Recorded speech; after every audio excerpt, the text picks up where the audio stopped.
All right, guys, welcome back. Market Mondays. Yep. We are live in the flesh. We back. Happy Monday, everyone. Yes, sirski. 2 weeks away. That's a fact, man. We here. It's that time. They said it's summer over. Nope. Invest Fest hasn't happened yet.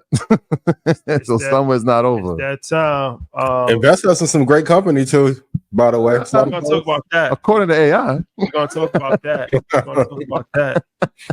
Big week for Earn Your Leisure. Tomorrow we got the biz attorney, Rosanna Smith. She specializes in copyrights, trademarks. I think she was ranked like number 9 in the copyright space. Amazing story. In America, her story out of Chicago, Illinois. Shout out to Chicago.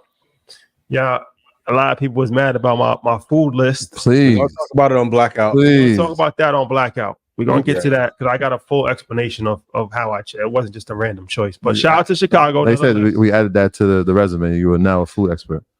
Yeah, my expert opinion. Shout out to Matt Hoffa. Shout out to Matt Hoffa and my expert opinion. Yeah. But yeah, that's a dope episode that's coming out tomorrow about the legal side of trademarking and copyright infringement and all of that stuff. Could never talk. Dope story. Talk about that enough. Blackout. That's it. We back on Wednesday. We got special guest Dave Shands. Oh yeah, Shands. We was in France. He was like, I want to come on Blackout. He kind of surprised me because I didn't necessarily think he would want to come on Blackout. I'm like, why you want to come on Blackout? He's like, I watched the show and I got smoke for Ian. He's like, I got smoke for him. Well, we friends. You can't have smoke for me. My shit working. This is my thing. You don't have to like the takes, but the fruit of the fruit of your labor. What are you talking about? What works for you works for you, man. But listen, and all I'm open to all critique and criticism from all friends because accountability is key, right? Yes. So many things I can do better. And Shands is a friend of the show, friend of the guy. But I'm interested. He'll add a different dynamic. He'll add that he's a married guy. He's the American dad. Like he's the American black. He's the example. How can I put this? He's a good guy. Not even just a good guy. He's the American soccer dad.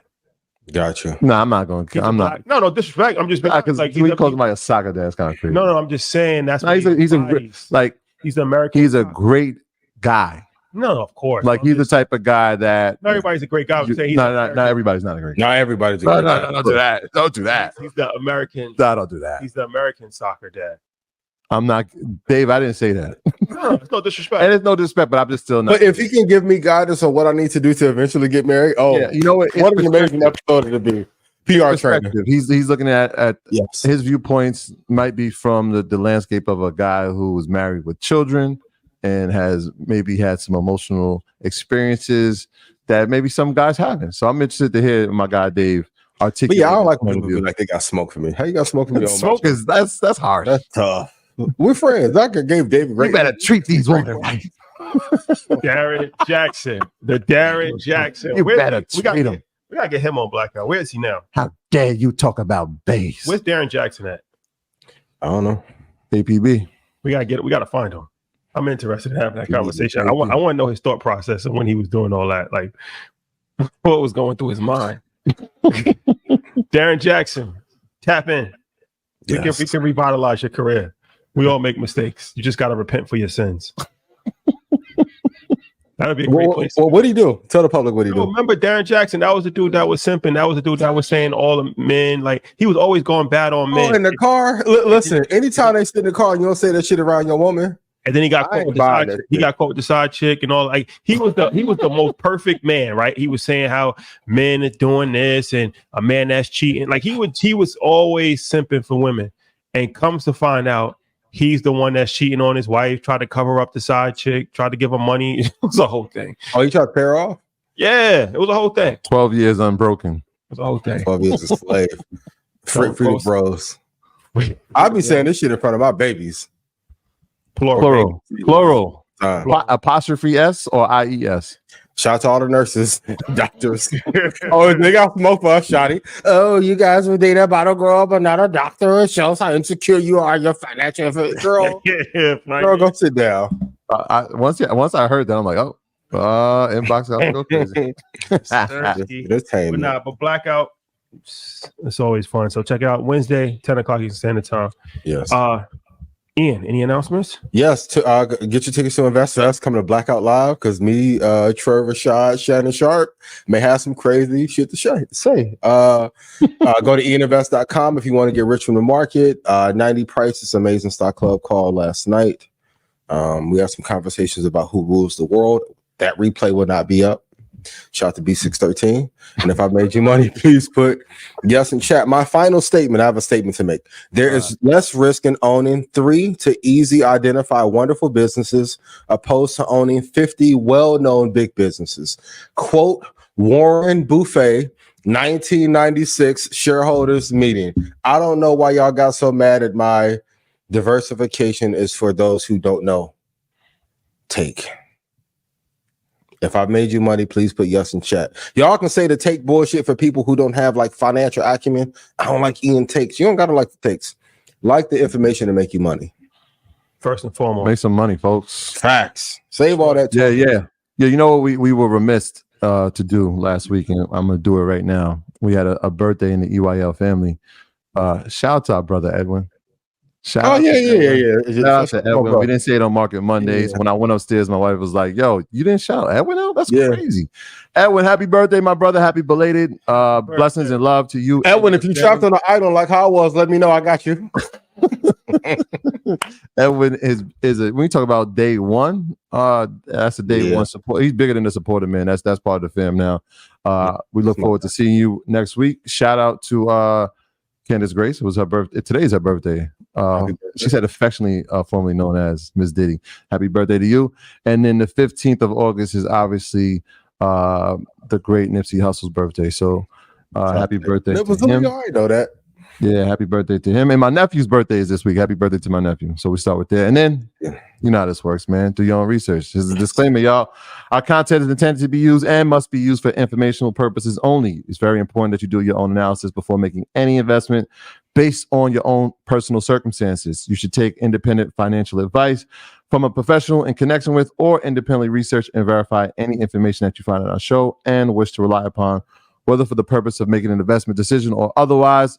This is the message brought to you by the good brothers at Earn Your Leisure and the good brother Ian Dunlap, the master investor himself, who is just a week away from his fourth Invest Fest presentation, and we are all looking forward to it.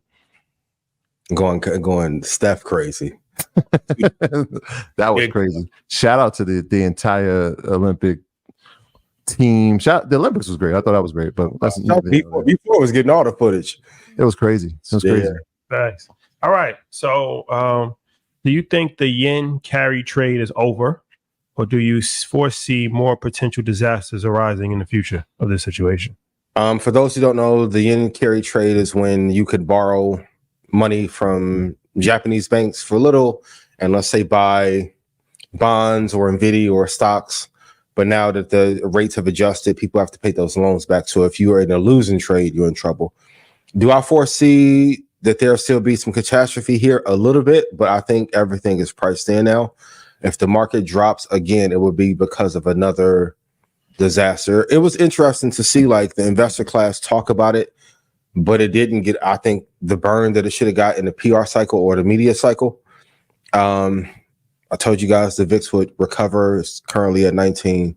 So you didn't have to worry about that. So the market is going back up. It's recovered pretty well. But no, I think if we have a disaster that drags the market down, it would be another catalyst, and this won't be it alone. But I was terrified to see the Nikkei almost go to 29,000 that quickly in a week when the Nikkei is like a zone of safety for most investors. But here's a good lesson to learn. You can't have negative interest rates or zero interest rates for a long period of time. For those who got in and who borrowed hundreds of billions of dollars or billions of dollars and did the trade, you made some real money. But you can't have a zero interest rate environment forever. And it matched the peak of 1999 and fell apart then too. So yeah, that was interesting. When I looked into it, you talk 0% is just like, how do you do it? I think it's at a 0.25%. It's a 0.25% right now. Yeah. And so obviously you understand why you would want to trade with a partner that has that low of a rate, but the people who live there, that doesn't help because the imports now become even more expensive. Yep. But as interest rates drop here, you would wonder, and economic and geopolitical events that take place, the effects that it'll have on the yen. And we saw like just the mention of geopolitical fears last week kind of shifted things for them. Is it the end of it? No. Not when a country has that low of an interest rate. And it only can go higher. You can't have a negative 2% interest rate for 25 years or 20 years. Yeah. Here's what we need to learn from when we started Market Mondays to now. All the easy gains are gone. Everybody was a rock star when there was zero interest rates. Now, as the interest rates go up, it's going to be fewer stocks that are going to outperform the normal 8 to 12%. And now we're back to a normal range for how stocks should be performing. I keep saying it, like the zero interest rate environment was like the Balco era of baseball.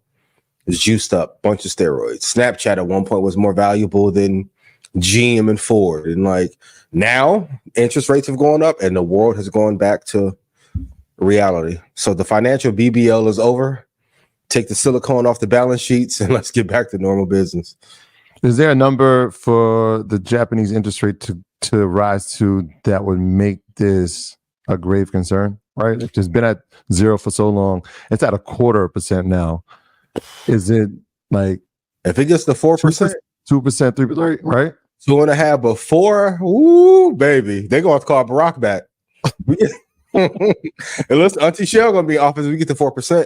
If a 0.25% raise dropped the Nikkei 12 to 15%, if it went to 4, hell on earth. Yeah. Hell on earth. This is like, Shadi, don't this remind you of the .com bubble? I mean, the 2008 bubble all over again, just in another area. It's like you over leverage. Now you get the margin call. Everyone can't pay. And now everyone's shuffling. You have to know. Most important thing in trading is knowing when to exit a trade. So if we get back in a zero interest environment, borrow to the moon, but just realize you have 2 years to pay it off when you're in a zone of safety. When you get to hold them for 5, 6, 7, 8 years, and then the discipline goes out the window, finito. Yeah. That triggered, I mean, we saw the VIX at 69 pre-market. Mm-hmm. So think about at 0.25%. So imagine where we're at 0.75%, a whole percent. That 2%. And a steep increase overnight. Yeah. Quarter to 1.5 or to 2. Nasty work. Yeah. I will say this too. I want to say, we did kind of lightly scold the audience before, like for the Nipsey Hussle business grand competition. But one thing about black people, they're gonna wait to the last minute. So we ended up with around 7. Is that another scolding or no? No. I thought you was going with the Japanese. I'm like, so we ended up with 700, around 700 submissions.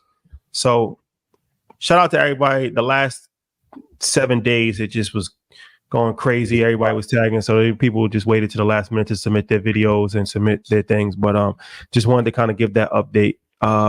So yeah, it's done now, but you can come. 50 people, right? 50 walk-ins. The first 50 walk-ins. So even if you don't get select, we're going to select 100 people. You'll be notified within the next week. But if you don't get, if you're not selected, 50 people can still walk in. First come, first serve. First come, first serve on Friday, and you could be part of that 50 walk-in, and you can audition on the spot. But shout out to everybody that applied for the marathon grant. And once again, shout out to JP and Black Sam. Check his interview out with Big Boy. He just did a dope classic interview. So emotional, man. That's just perfect timing, man, because I just feel like it's so much energy and Nip, like you said, his birthday, and then the $100,000 grant, and then to have Sam there in person on stage, and then the marathon pop up at InvestFest, legendary, man. So kudos to everybody that put their bid in. I'm interested to see. Like I said, I was disappointed originally, but have faith in us. We're gonna wait to the last minute. That's what we do. That's what we do. So have faith in us. So last week was a turbulent week, to say the least. in the stock market, right? Very volatile. So what's the most significant trading lesson that we've learned from last week's situation?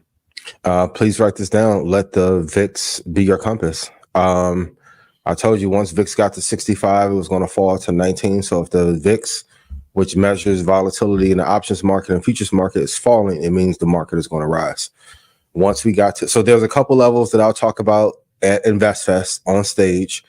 I'm going to add 2 key levels that you need to watch. One of them was breached last week, but if the VIX is falling, it's literally the inverse of our overall market. So as a trader, sometimes you're like, okay, I know we're falling. Are we done?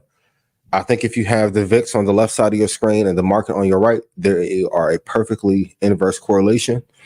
So when people are like, I don't know if I should go long now, if the market is going to recover, I'm like, well, if the VIX is falling 10 points at a clip, is giving you an indication. And I said before the 16th that we're going to get back to a normal range. We're there. So use the VIX as your guide for where to go on your trades. If the VIX is going up, you want to short the ES, Nasdaq, Dow.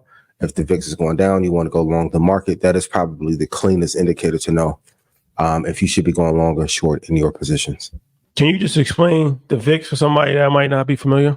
Yes, it's just a mathematical calculation for what the options and futures market is doing. So it measures the volatility in the market of options and futures. So if the market is on fire and the market is falling, VIX is going to rise. If the market is going up, VIX is going to go down low. So I said before, if the VIX goes under 12, get prepared. That's a level when everything always starts to turn around. And then if it gets above a level that I'll talk about on stage at InvestFest and we got to 65, that's a point where we're going to turn around. So that is like a resistance level for the VIX. Yeah, there's an inverse relationship, right? And if you pull out, and people trade the VIX, and I'm glad you said that last week, like how long will it stay like this? Well, the VIX doesn't stay at its peak longer than maybe 6 to 9 days. And so we're approaching that mark, but it's that inverse relationship. When the market is going up, you see the VIX, meaning that the market and options market, futures market is not moving in a negative direction, right? Yeah. When the VIX goes down, then you start to see positivity in the market. That's when you see those green days. And so when it stays steady in that, I always call it the teenage era. When you see it in the teenage era, you'll start to see movement that'll trend in a positive direction. When you start getting into that senior citizens age, that's 65 and up, or even at the Now we're in some territories where you're going to see some drops, and we saw it last week when the Nikkei. We saw every market pretty much worldwide, from when it went to Nikkei to London. Like, we watched that happen, and obviously by the time it opened in the New York Stock Exchange, I mean, we saw the Nasdaq down 1,000 points. So it's a barometer to measure volatility, pretty much. Yeah. Okay. So let's talk about Amazon. Yeah. Why is Amazon consistently making big moves, but the stock doesn't reflect it? Like, the stock is never really going skyrocketed. It's not going up 50%. It's not keeping track with Apple or Microsoft. Like, why has Amazon underperformed relative to the other big tech companies? Well, my question would be, have they underperformed, or are they just in the range where they should be for a normal stock that is a Fortune 5 company that is not overinflated? I think we all can agree, as great as NVIDIA is, to go up 11x in 4 years is a feat that many companies won't do again. So I think it's performed incredibly well. Like, especially from where it was. It's one of the top retirement picks in Stock Club. I think that people want extraordinary gains, but then when we have extraordinary drawdown, they don't want that part of it. Amazon's Tim Duncan. Give you a solid 22 and 12 and 4 blocks in the finals. It may not be the spectacular 50-point nights that maybe a Carmelo can put up, but I like when a company can consistently print gains and then have little drawdown.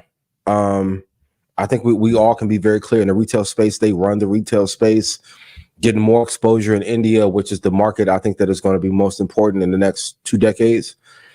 I think they've done incredibly well. Great question, but sometimes a safe stock doesn't look exciting when other things are going parabolic, but when those stocks or meme coins go parabolic, do they last for long? Yeah, Amazon is my favorite company, and I think for all the points you said, and then I'll add a few additional ones. Unlike an Nvidia, when you hear something about Blackwell, you can see momentum move in a positive direction. Yep. When Amazon makes an announcement, it necessarily doesn't move with the announcement. Yep. Right. The announcement sometimes and the gains are probably baked in, and so you'll see slow movement. But if you look at it over this past 5 years, it's gone up 87%. So that's nearly 100% return since the pandemic.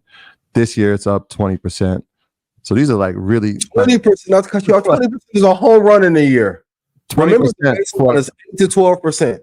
20 is over delivering for a company with the market cap and the size that it has. I mean, it's ridiculous. It has. I mean, the premium valuation is one of those reasons. It's already valued high, right? So when you have a premium stock, most people look at like how much higher can it go? How much higher can it go? And so that plays a part in it. And then what we saw from their earnings report last 2 weeks ago, when we talked about the heavy reinvestment. And so they've invested in infrastructure. That's the reason why you now can have your products in the same day. They've invested in AI, and we talked about that when CapEx was increased by 43%. So they're innovating. They're still making money, right? And you're going to love this because you love talking about gross profit margin. Here's the last 4 quarters, their gross profit margin. In June of 23, 16%. Yep. In September of 23, 17.15%. In December of 23, 17.25%.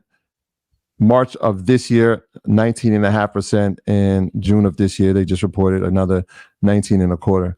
And so you're seeing they're making more money. They're figuring out ways to make more profit from the products and services that they had as they've added more businesses.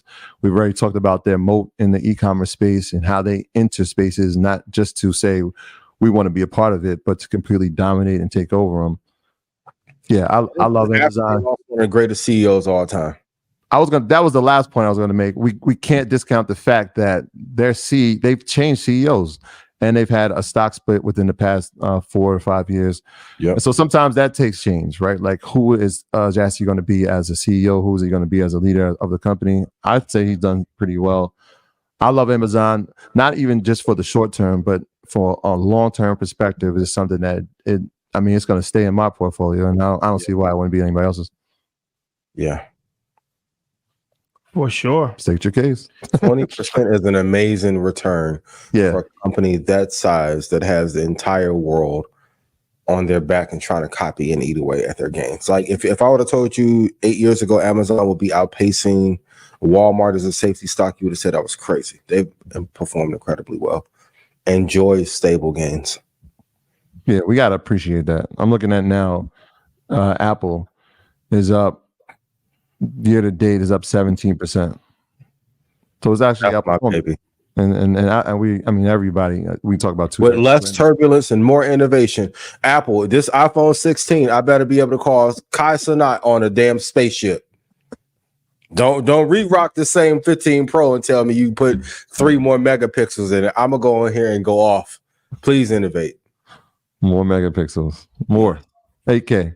So with inflation and the threat of global recession, how much of it is important to have gold in your portfolio, and how much gold should you have as a recommended allotment? I know this question gets brought up all the time. When I think the best hedge for an inflation is to invest in the companies that run the world: Vanguard, BlackRock, Apple, Microsoft.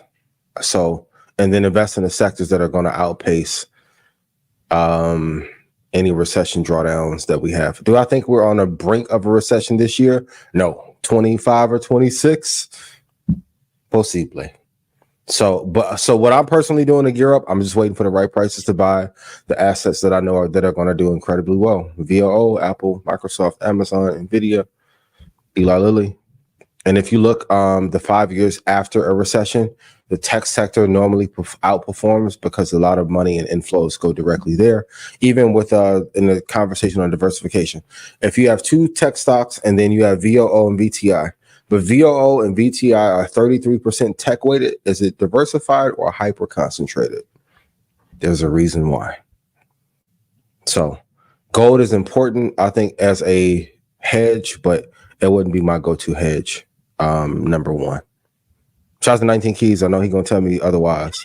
It's my brother. So it is a good hedge, but it's not a primary one for me or the people that run the world. And all that gold out of Fort Knox anyway. That shit been long gone. We're gonna tell the truth or no. Yeah, keep it on me. It's not there. So just like Satoshi Nakamoto, not in Kyoto, he in Langley. But what do I know? These are just jokes. Langley. Okay. Crazy times, yo. Crazy times. Yeah, gold is a good hedge. It's performed incredibly well during every recession. The value's going up. I think Bitcoin probably will be a better hedge as the dollar's falling. So those are two assets or two ways to play the recession. Hit the like button and Please. share, ladies and gentlemen. We are going into the question everybody wants to know. What are the top 3 stocks that you should include in your portfolio heading into a recession? Okay. We've covered them endlessly. Microsoft, because they're going to... Okay, well, the value, my favorite thing is to play investor questions. If OpenAI goes public within the next year or during a recession, even though it's going to be a drawdown, they'll be able to get enough attention, right? And if Microsoft owns 49%, would that double or triple the value of Microsoft, or will it make Microsoft decline as a result? Will it go up or will it go down? Microsoft's going to go up. So, numero uno. Number 2, Apple. And then third, I think is the big new player on the stage is NVIDIA. I've been telling you. Like, I design my portfolio to work regardless of what's going on in the market. And I'm very careful about that. So if you're investing in the companies that run the world and have majority market share in the sectors that matter the most, you're fine. If I made you money, please put yes in chat. Your portfolio should be indestructible, regardless. And the truth be told, they're not going to let us like just slide into a we'll never have a 2008 recession in our lifetime again, because it's too fresh in the mind of all investors. So they're going to be smaller or more niche recessions. They wouldn't announce that we were in a recession. We had 2 negative quarters. That told me everything I needed to know. Then all of a sudden, everyone wants to talk about the SAM rule. And then after the Nikkei slides, we recover in 3 days. So they've thrown the traditional rule book out of the window. But Microsoft, because they're going to own the AI sector, video, and Apple. Okay. Argue maybe Bitcoin, but I don't think Bitcoin is drawn back enough to buy it. So if Bitcoin goes sub 40, I think Bitcoin can have a hell of a run during a recession, for sure. I assumed that you were going to take the tech approach. So I chose companies that weren't tech.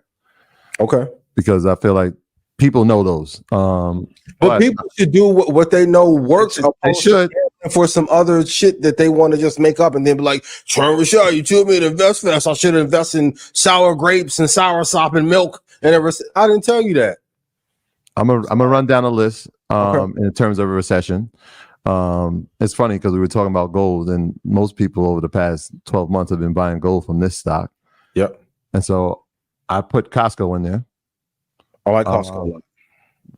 Just from a necessity standpoint, right? When we're talking about recession, there's a couple of things that people are always going to need.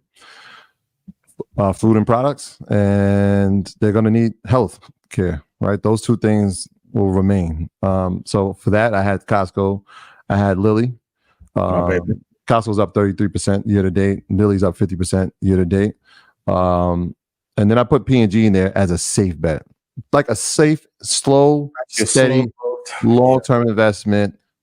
It's not the most volatile. It's not going to be your value in play. But if you're talking about slow and steady, progressive, and just a stable of a company, I always put P&G in there when they talk about recessionary stocks to look into.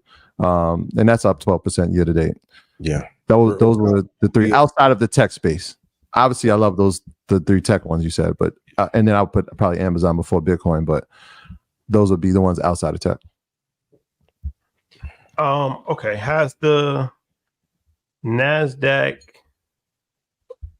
bottom been reached for the year? Are we up from here, or will we have another major correction pullback? I think we'll have a medium pullback sometime in September, and then after that, we're off to the races. I think by early October, I think they will know who will win the presidential election. That will be priced in, unless something dramatic happens at the very end and Olivia Pope can't fix things in time. But I think September we'll get a decent pullback, a good buying opportunity, and after that we're good. Even for all the stuff that's been talked about, if you've been with us the last 4 years, the drop that happened last week was a flash in the pan. It wasn't the deep. It's not like Zillow or Zoom or Rivian. It's like it wasn't that deep of a drop to make everyone panic the way that they did. I think it was a fear of knowing we could crash or that we should be crashing. The sentiment is most of the stocks are too high for where they should be, but we haven't had a deep enough catalyst to let it run down. I remind you again, go watch The Big Short. This reminds me of the scene where Moody's were buying the ratings and the banks were buying the ratings to keep everything afloat. They're doing their job to try and keep everything slow and steady. But I think another deep crash, no, I don't think we're going to have one of those until after someone is in office. All right. Deep crash or a slight correction. If you look at the history of the Nasdaq, I'm glad you said October. If you look at the Nasdaq in 2023, 2022, 2021, those pandemic years, look at what it's done. Take the average of the decline, and it'll give you a good indication of what type of correction. And I say correction meaning maybe 10%. But we've kind of had that. It's interesting. We had that in August. Yep. Interest rates, from what everybody's anticipating, are going to be cut in September. But historically, we've seen September, October be volatile. So I would expect some type of maybe 5 to 7 drawback. Yeah, maybe 11% max. Yeah. So, yeah, around that area. And then, yeah, I see positivity from the Nasdaq throughout the rest of the year. And then if Schwab keep closing everybody's accounts and you don't have your pending orders, it won't matter anyway because you won't be able to log in. Because people are like, oh, it's updates. Rashad, in 2008, 9, and 10, when you're an advisor, even when the market was falling, you can log into your account, right? Yeah. I thought they're just rigging the game at scale now. Like, it's like, yo, what I'm supposed to do? I'm like, I don't know. I never seen every brokerage not allow you to log in. Never seen it in history. So there's nothing to worry about. Interesting times that we're in. Big facts. Okay, let's y'all better go check our disclosures too if you're using leverage. Let's do this. No, I did something that was interesting. I went to ChatGPT. Okay. And I just was asked. I asked it a question. I said, "What's the biggest financial event in the world?" And this is the response that it gave me. Maybe we can put it on the screen, but it says the term biggest financial event in the world is often subjective and can refer to several different events depending on context. However, some of the largest, most influential financial events globally, keyword globally. Now, this is ChatGPT. This ain't local. This is ChatGPT. This is not me or my expert opinion. Include number one, the World Economic Forum in Davos, Switzerland. Yeah, may have heard of it. We've attended this a few times. This is the place where all the billionaires come and they say, like, Illuminati and all of that. That's what they try to call it. Only your body. Y'all saw Doja Cat there last time or no? Did not see Doja. Doja. Some others we won't mention. Davos is pretty much where the world economic policy is made.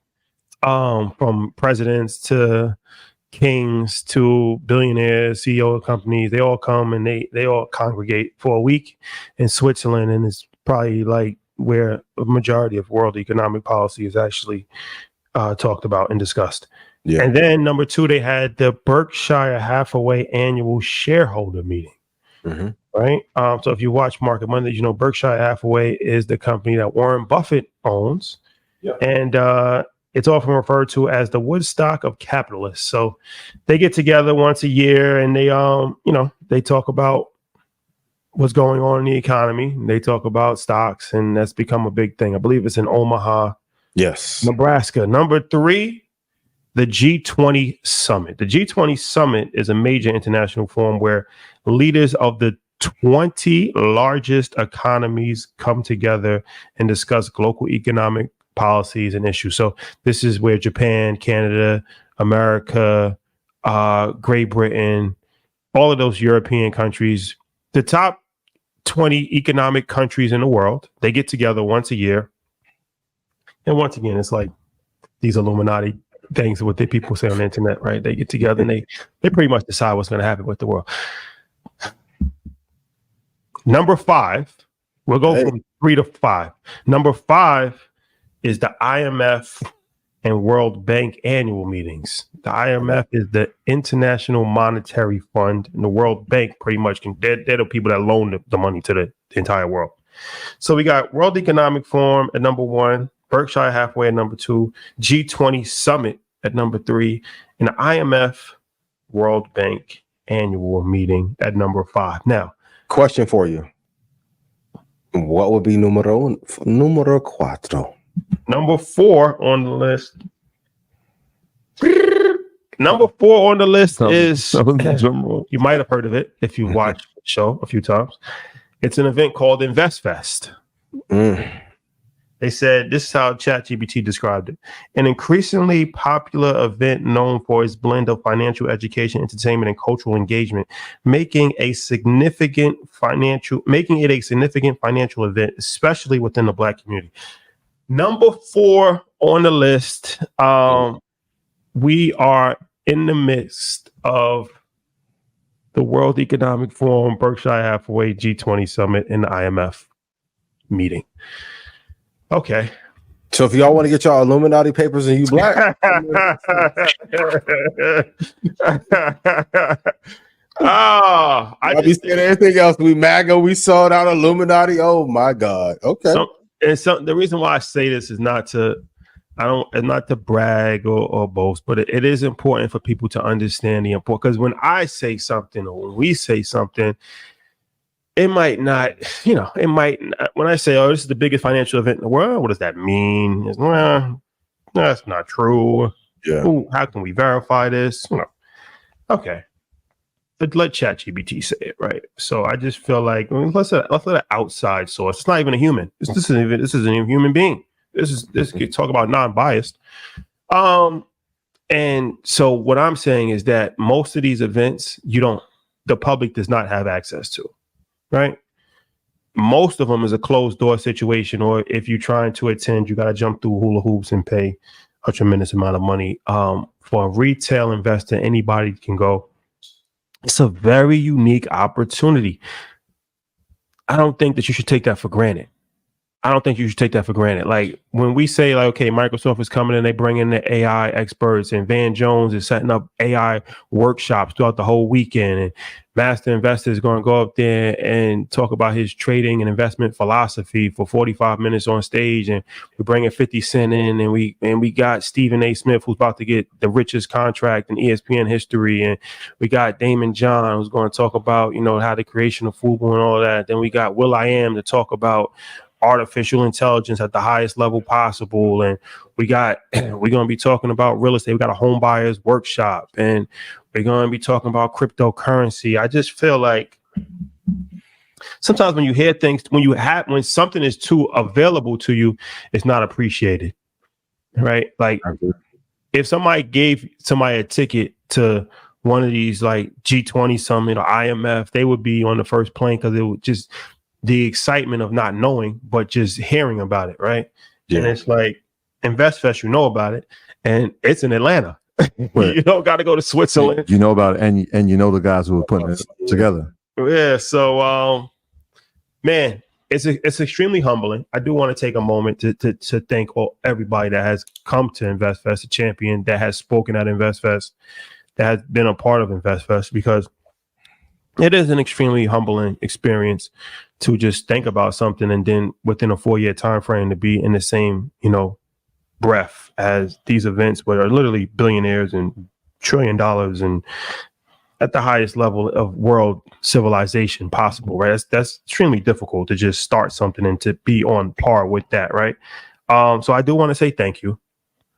Thank you to everybody. Ian, thank you for participating every single year and putting on the best performance possible. I want to thank everybody that has come to InvestFest because it's ultimately bigger than us. It is a very important cultural phenomenon that has educated and taught a lot of people, and it's a great networking opportunity. So, very few moments in life do you get to actually change the world, right? And we've been blessed to do it a few times, which is statistically impossible. But yeah, can we just like pause for a second right there? A few times.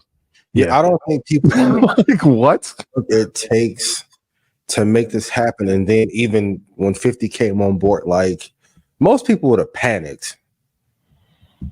And I'm gonna say it again, man. If this was run by somebody white,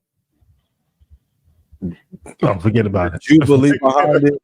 If it was Andrew Ross working, shout out to Andrew and family, Troy, you know what I mean? Forget about it. If out of here, like even with me, I'm like, dog, if I was white, I could run for president with the information I'd be giving out.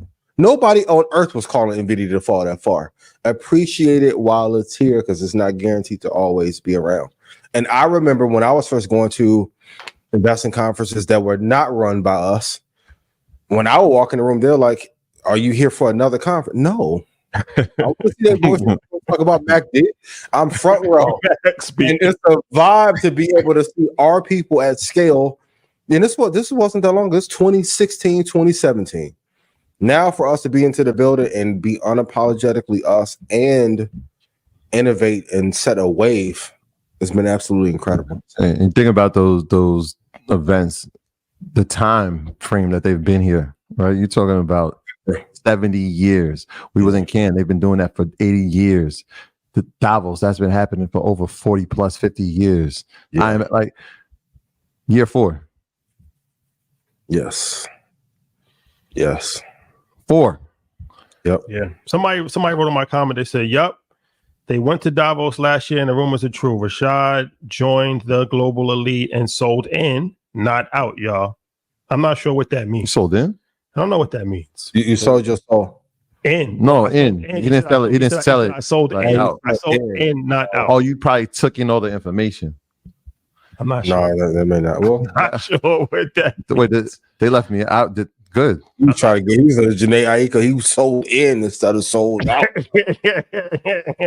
Overstand. Sold in. But we got to figure out what that means. I'm not sure what that means. But let's not like take credit for that just yet. Until we figure out what it means. Sold in. I'm not sure what it means. I'm interested. Somebody help us out. I'm not going to judge. I'm not going to jump to conclusions until I actually thoroughly research. You went to Davos and sold in. But and I want to say this too. Opposed to saying that we sold out, why not just commend us for working hard? Well, I got all the criticism in the world for the video call. We had a great conversation about the term sold out yesterday. We had a great conversation. A new perspective. Even here, I'm seeing people like, yo, I'm working on the outline for Market Mondays and InvestFest at the damn bar. Man, Guru came up to me. I hear you say you work hard, but there's some vibes I hear, and you out here with a laptop and paper spread out like a terrorist. He's like, yo, I gotta give you credit, bro. You different. Just give us credit for working hard, yo. You don't gotta like my takes. The information is accurate as hell, though. You watching it in real time. I'm really watching it in real time. That's the crazy part. Like it's happening in real time. Like you just happen to turn on CNBC and they go to guys. You happen to turn on Joe, they go to guys. You might pull up on Dyke, they go to guys. Like this is happening in real time. InvestFest. Don't take it for granted. That's happening in real time. Real time. So yeah, once again, extremely humbling moment. Thank you to everybody that will be at InvestFest. Looking forward to it. The countdown's on. I got my outfits. I'm just tweaking a few things, but yeah, me too. I'm coming with a different look this time around. This is they bullet you out the silk, yo. Had to let the silk, put the silk on the wall. These outfits have to go on in the Hall of Fame. Yeah, museum. Hall of Fame. So category. They got different categories on them. Athleisure wear. The public will complain, but the significant others love it. Significant others. Not sure what you mean, brother. No, I'm just saying, like, dudes that complain, yo, why you got on this? My baby love it. What you talking about? No, I'm just saying you put an S on it though, so I just wasn't sure what you meant. Oh, it was a misstep. The Dion shuffle. So, all right. So, ladies and gentlemen, we less than 10 days away. It's August 23rd in Atlanta. And the last thing I'll say about this is InvestFest this year.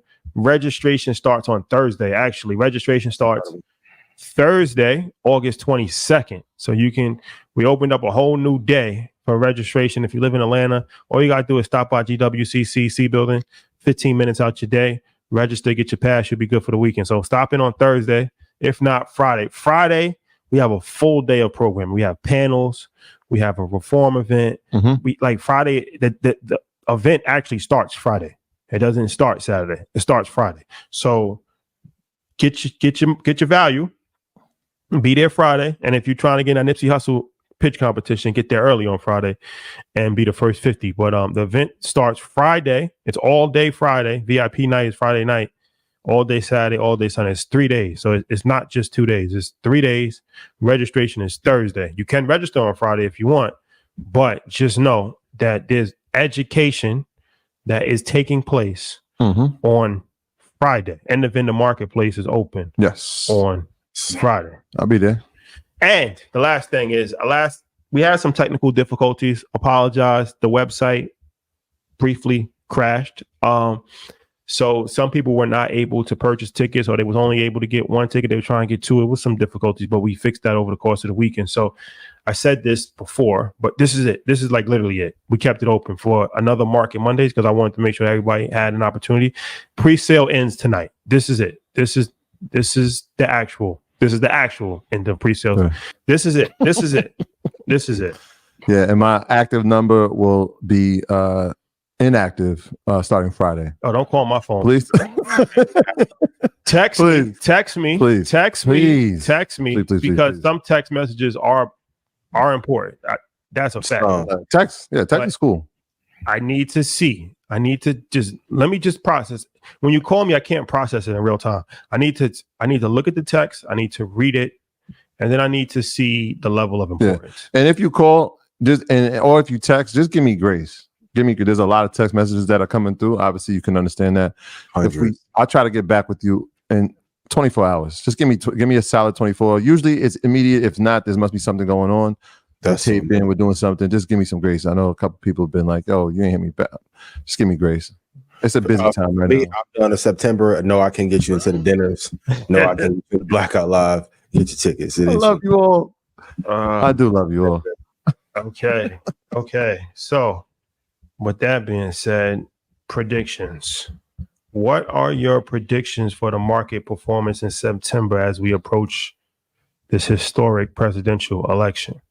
I think we'll have anywhere from a 5 to 8.5% pullback. I'll give out a price. Join Stock Club. Go to eninvest.com. We'll have a 5 to 8% pullback in the market. There'll be some turbulence there. Go look at the stock market almanac so you can get an average to know how far we'll pull down. I'll call out a price here. It may be my last price I call out for the year. Go to eninvest.com if you want all the prices.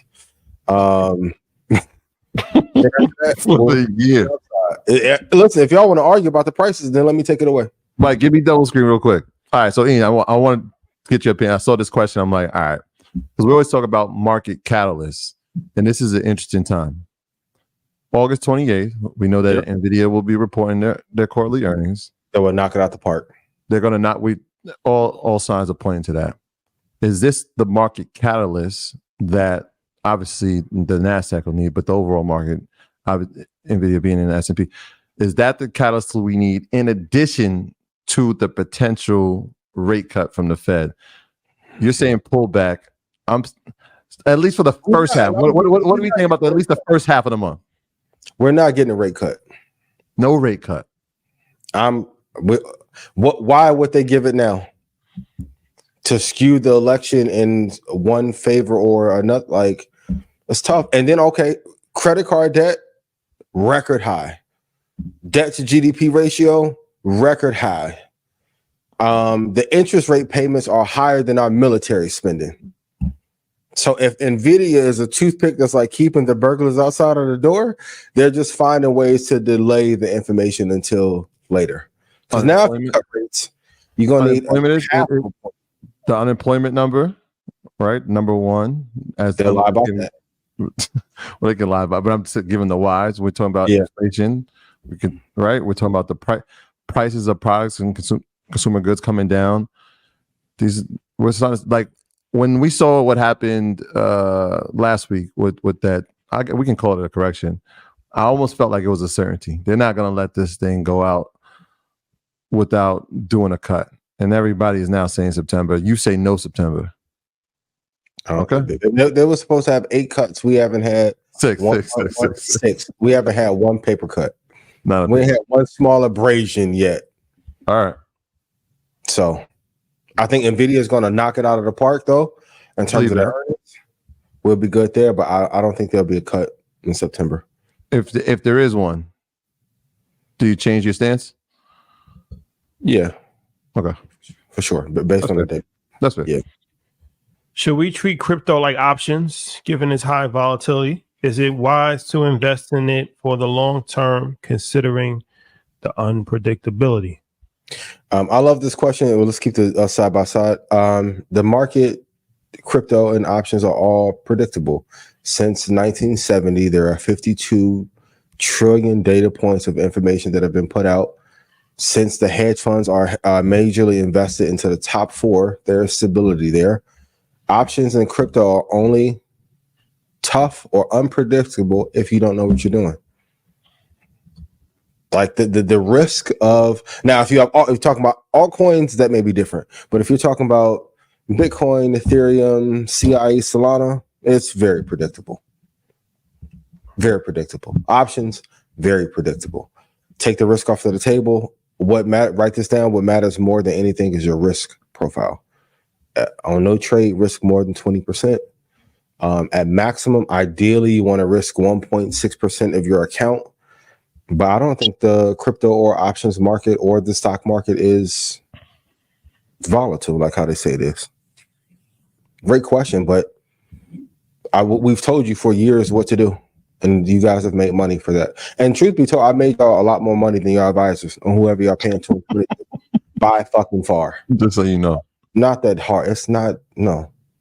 Yeah. Everything is hard. Okay, like running a media company is incredibly tough if you don't study the media landscape and what to do, correct? It's kind of like once you follow a blueprint and have a framework, there's some semblance of stability there based off the framework that you create. Oftentimes, traders or investors, they heard about Solana or a meme coin and they want to jump in.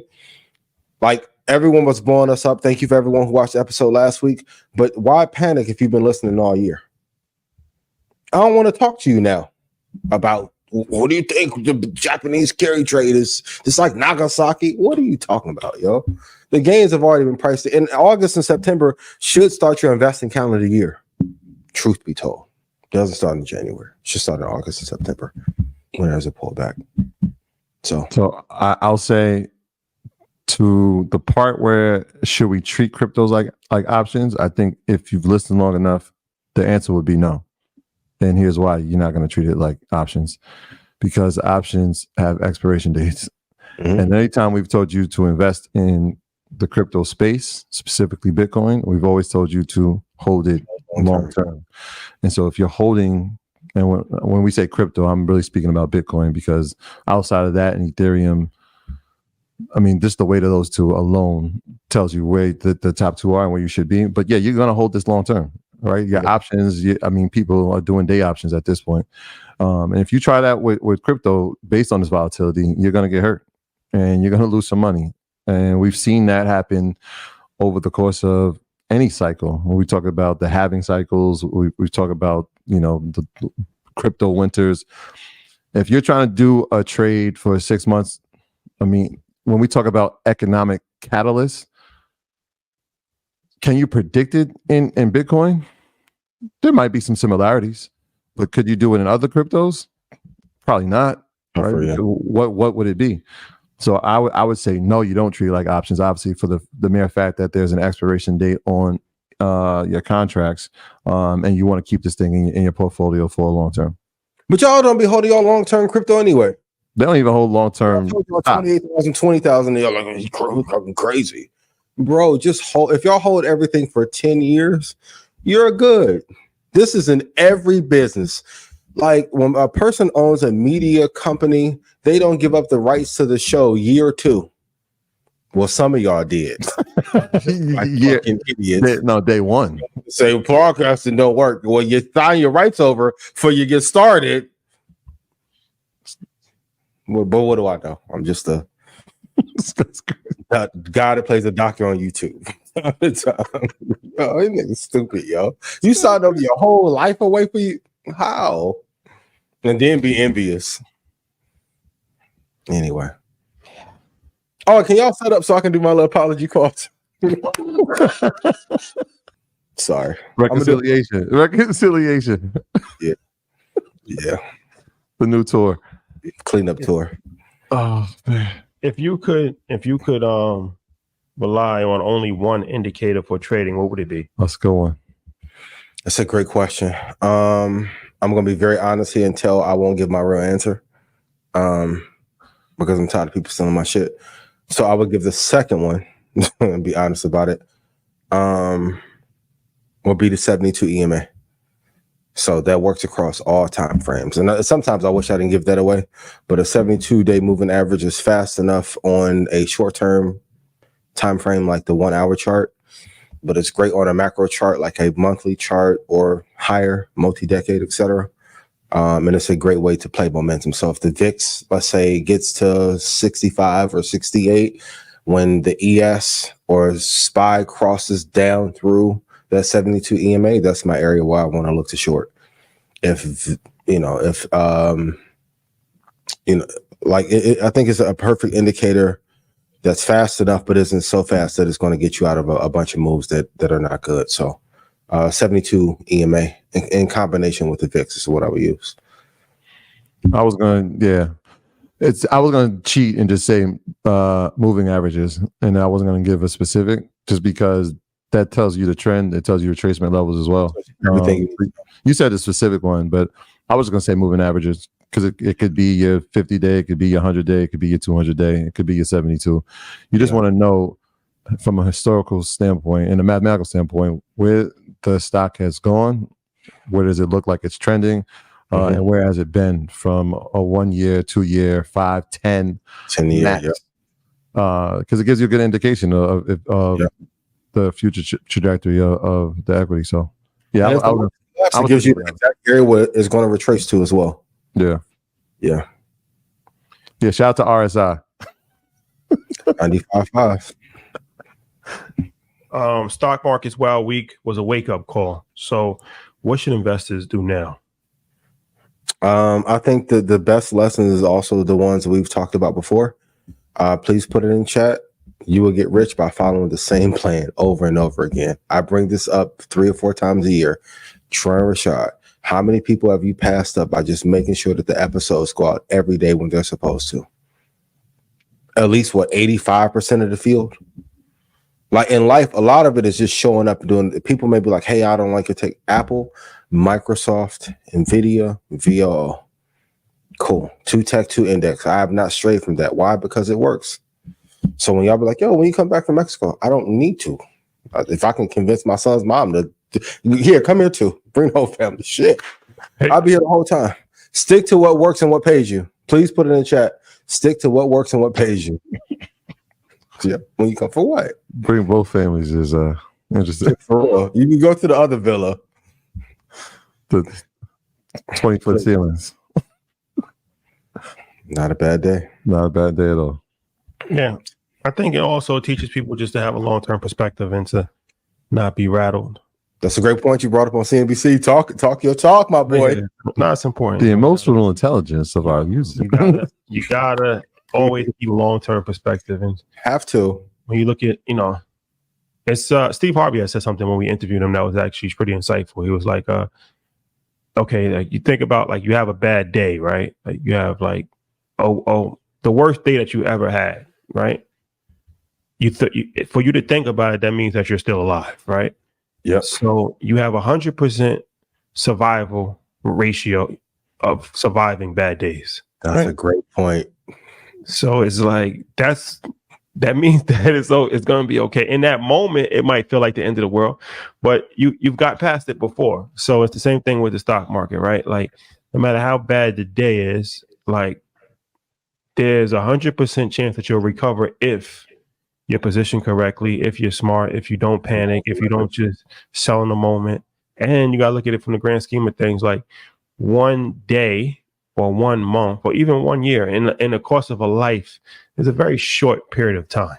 Yeah. Right. Like, do you remember what you did on April 2nd in 1993? Probably not.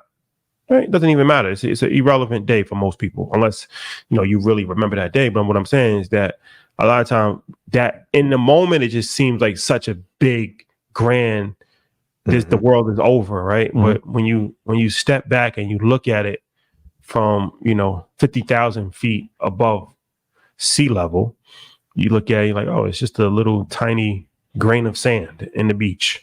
So emotional intelligence is extremely important. Never panic.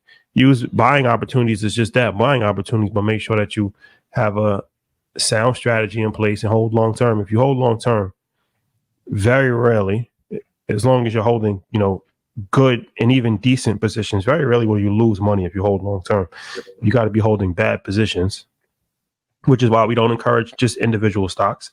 Index funds, ETFs is a safer way to go about it. So if you just follow advice that has been given, you're never going to panic because it's a bad week in the stock market. Well, how much of that, I agree with you. How much of it, I'm thinking about the conversation we had yesterday about mentality and mindset around the abundance mentality. Shout out to Hefe, man. We was with one of them ones yesterday, man. We went to the Hamptons. We sat with one of them ones, and he's one of them ones. Right. He's one of them ones, and he gave a great. Let me just because I want you to answer it. So kind of the conversation was about the mindset of having an abundance mentality and a scarcity mentality. Whereas even as I'm listening to you say it, like a lot of the people that are listening to this are retail investors. And so it's their first time opening a brokerage account. It's their first time putting money into a brokerage account. And so that scarcity mentality of there's a down day. Oh my gosh, I'm going to lose everything. Even though it may not relatively be a lot, let me take it out. Whereas the abundance mindset is like, okay, this is part of the cycle. This is part of the movements. I know I can get that back. That mindset shift. I mean, he was talking about it in a different situation, but now I'm thinking about it from a retail investor standpoint. How much of that you think plays into what you were just saying? Shout out to Mike Jackson. I'm looking at this Thriller LP that may or may not be an inspiration for my outfit in InvestFest. That may or may not be. What? Just throwing that out there. Thank you for answering. Just throwing that out there. What's up?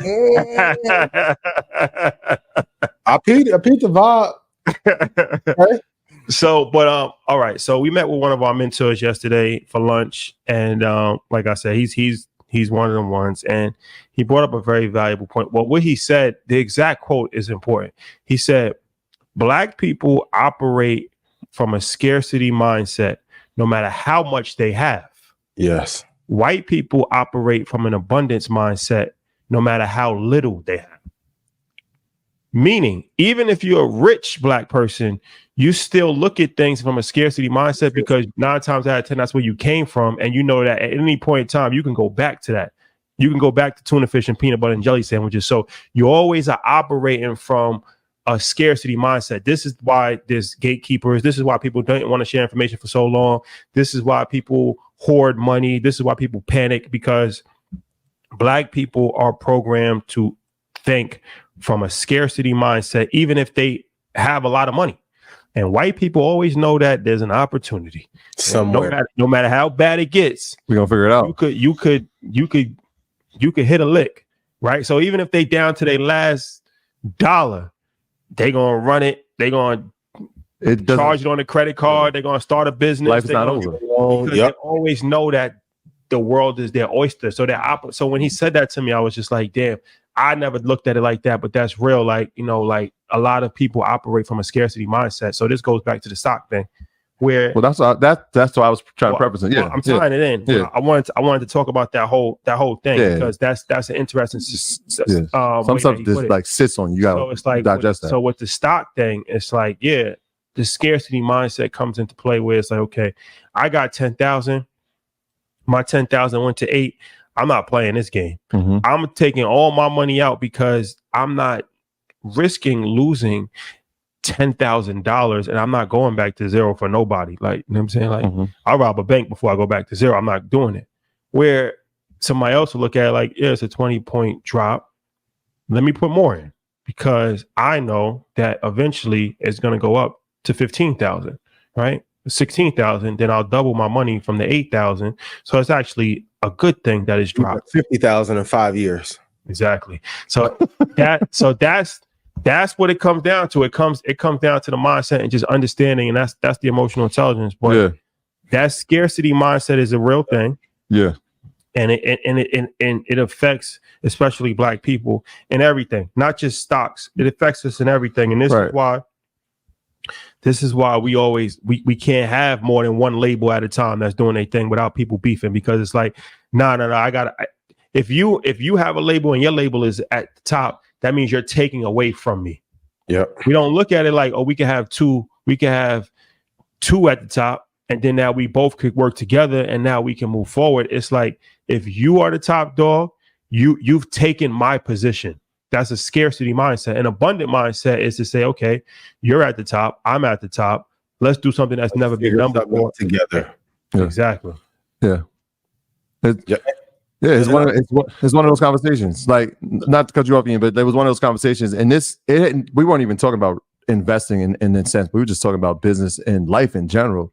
And when he said it, it was kind of like, oh, okay. And now that you were talking, now I'm tying the thing in. And yeah, it doesn't just encompass like one aspect of life for us. It kind of encompasses multiple facets of life and how we think and how we go about things. You also have to realize, too, that's why I always do the mantra, deserve to be happy, deserve to be rich, deserve to be wealthy. A lot of people don't want to get rich until disaster comes and you need a bag of money. My favorite quote, dig the well before you are thirsty. In 7 years, they may not make all of these opportunities, especially if somebody get in office. All this little investment movement that can be shut down. Just how you stop the other border issues.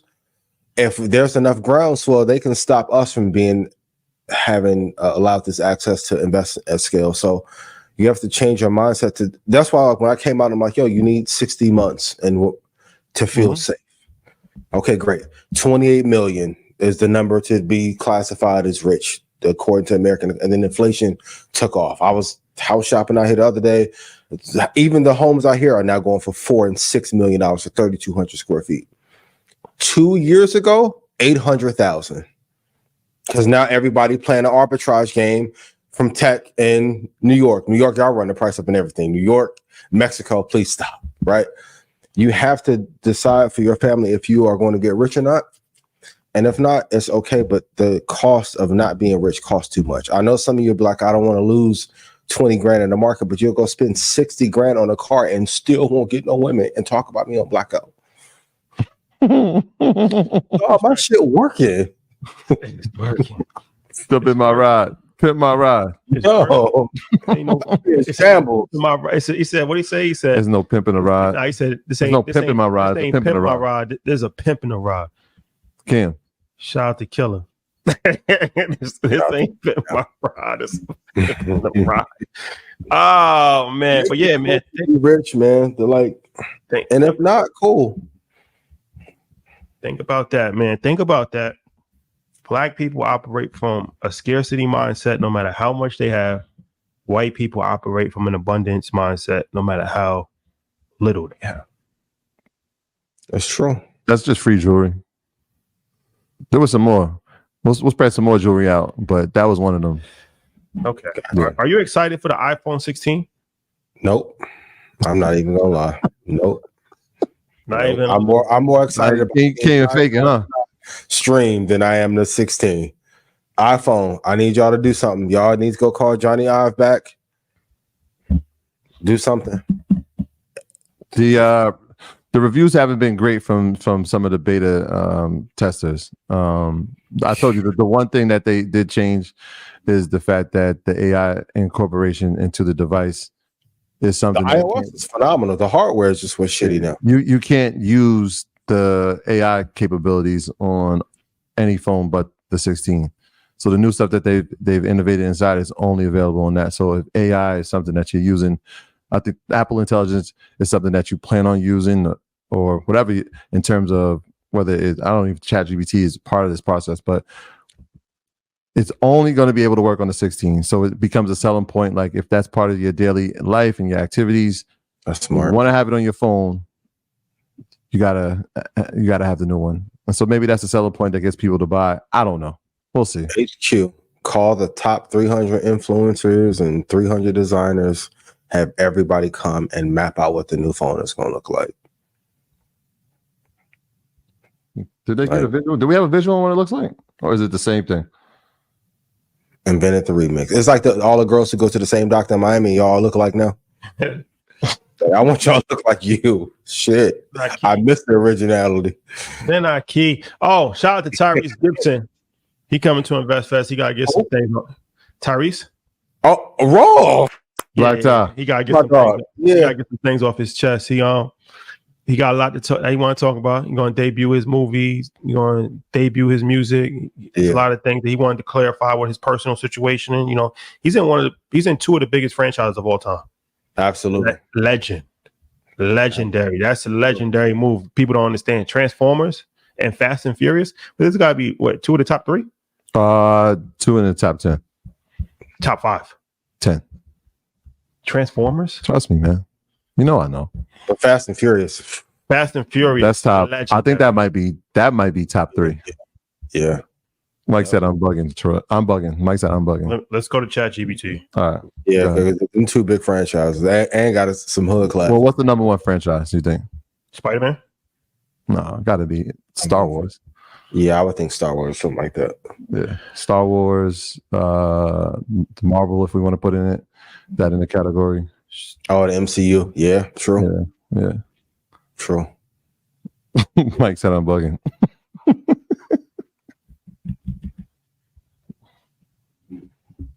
What you got? The poll results are in.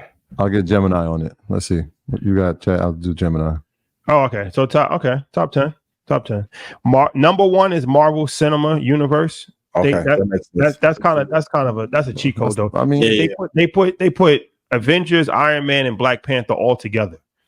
That's crazy. But that doesn't even make any sense. But okay, that's number 1. Yeah. Star Wars is number 2. Yeah. Harry Potter is number 3. There you go. James Bond's number 4. Jurassic Park's number 5. Fast and Furious number 6.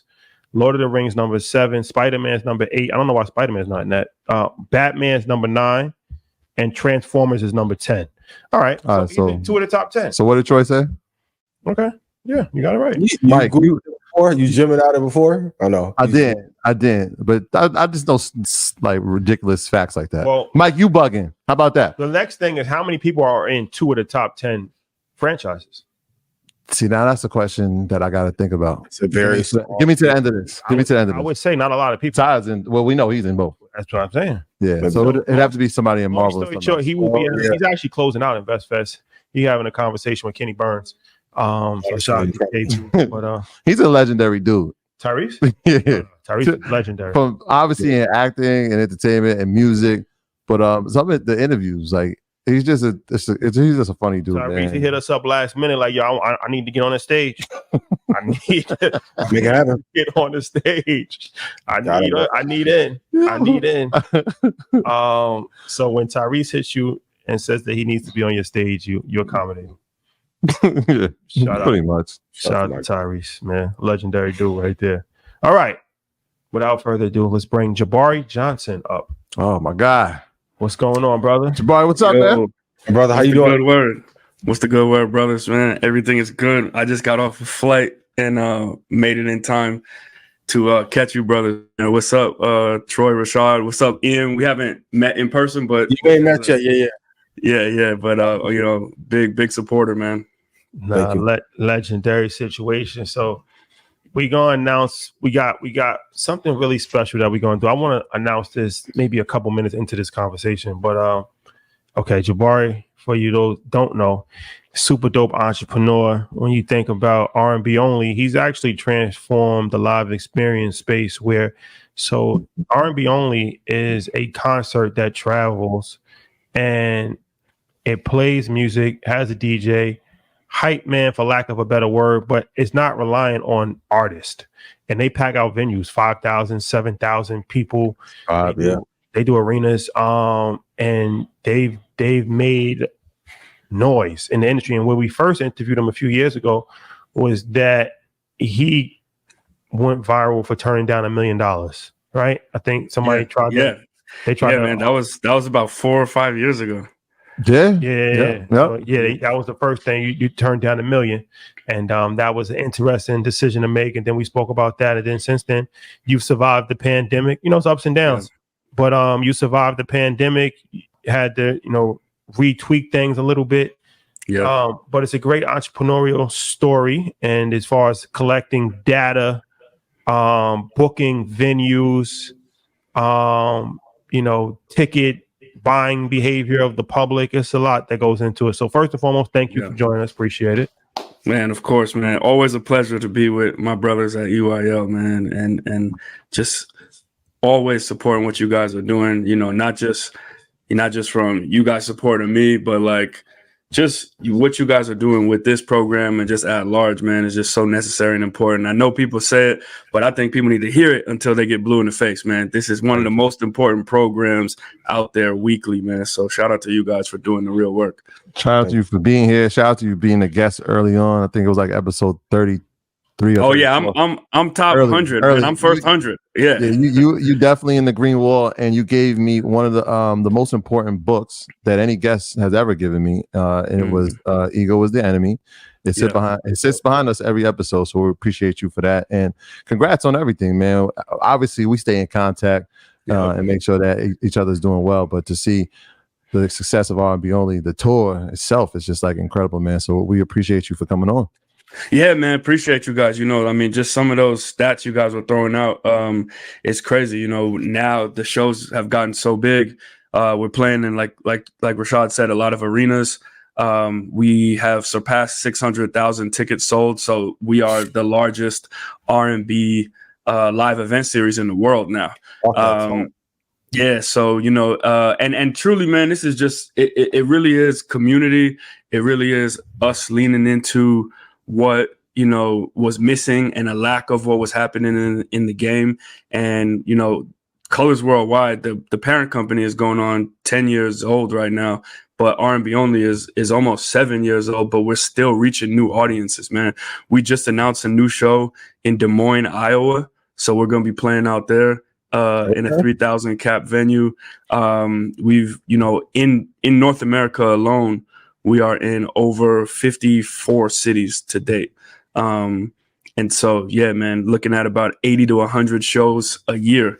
So, there's a lot of other people that are now like in this space and doing live events that are mainly DJ driven. But, I always tell people, man, it's not something like easy to get into. It's one thing to throw a party. It's a whole nother thing to throw a show. And to throw something that like people remember, and that's what we're all about, man. Memorable experiences around R&B music, and just looking to create more and more and more of those. So it's a question for you. Like, go ahead, Rashad. Go ahead, Ian. Yeah. So, amazing brand. Take us through where you are now. What are you doing to keep competitions from taking market share away from you? And how marketing started? How have you grown this thing to be so big? We've done shows that they can be tough at times. Yeah. Can you walk us through some of the things that you're doing now in terms of innovation and marketing to keep these shows so big and have them? And even to have a show in Iowa is amazing. No doubt. Yeah, I think that's incredible. So, man, appreciate it, Ian. I mean, one of the things is early on, I wanted to invest in production. I noticed that like when I looked at my peers or other artists, right, that are going out, artists don't really own the LED screens. They don't own the cryo jets. They don't own, a lot of the confetti machines, these type of things, right? Like, but a lot of that is because of the frequency in which they tour.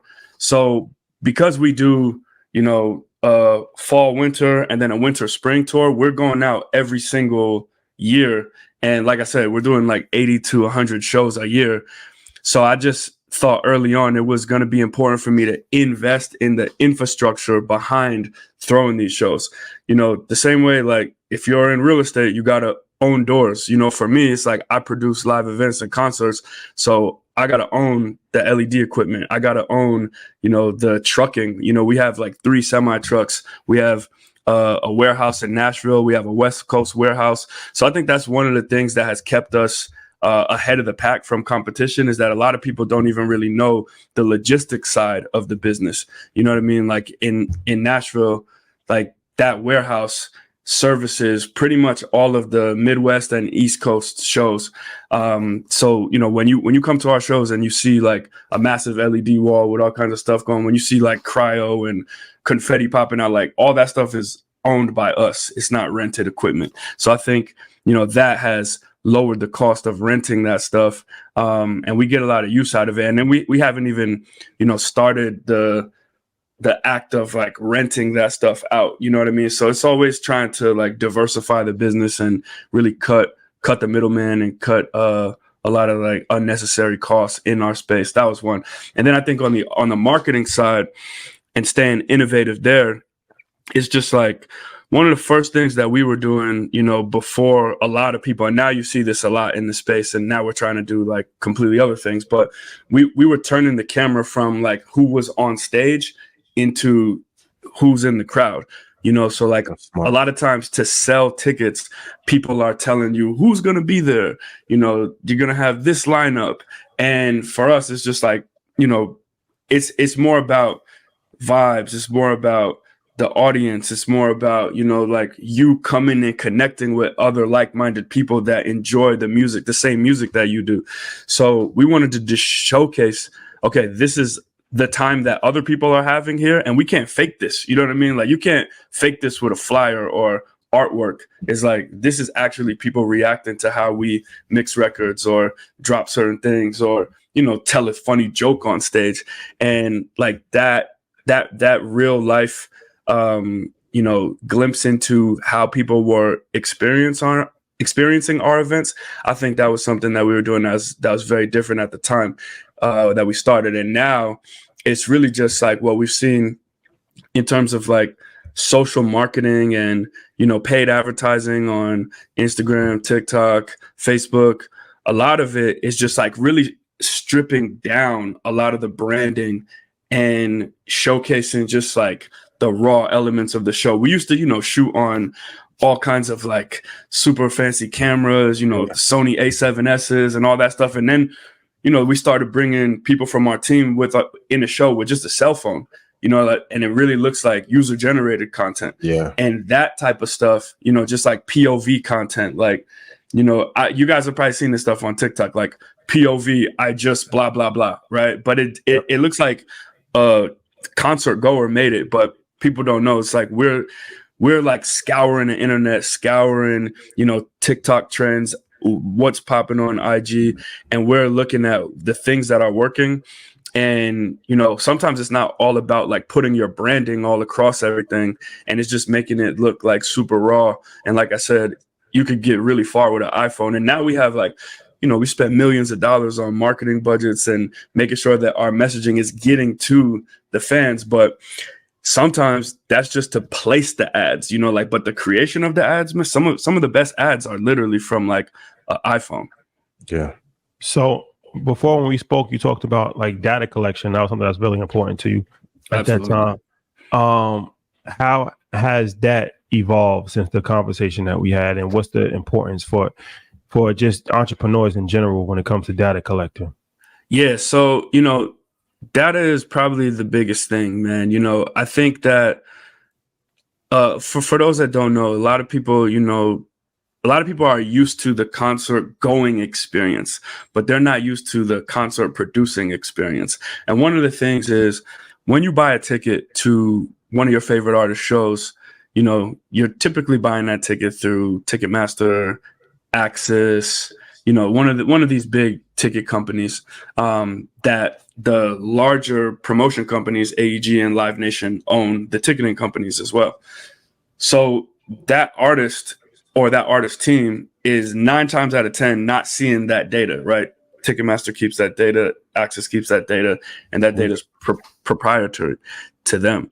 But what, I'm sure you guys probably talked about this all the time when you have your music talks and people in the music industry on, but the live part of the music industry is where most artists are making their money. So if you're making most of your money in one sector, but you're not receiving the data from that sector, then it's really hard to like predict things. It's hard to like do trend forecasts and analysis of your audience and who's buying and, like looking at the, most valuable consumers and, repeat buyers and all that type of information people are lacking.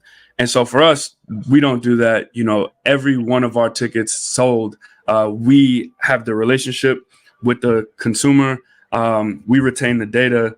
And then most importantly, though, I think to answer your question, Rashad, what we've evolved into is really getting the CRM platform, on the back end, right, so that all that data can be like visualized. So we brought on a data analyst on the team, and that's a new hire, and he's literally just like looking at historical data for the past 7 years and giving us so much insight as to like, what are the price points that we need to be at? Like when we go to this price point, what happens differently? Or, what are the seasons that people buy more in or buy less in? What's the average volume of tickets being sold across all of our shows?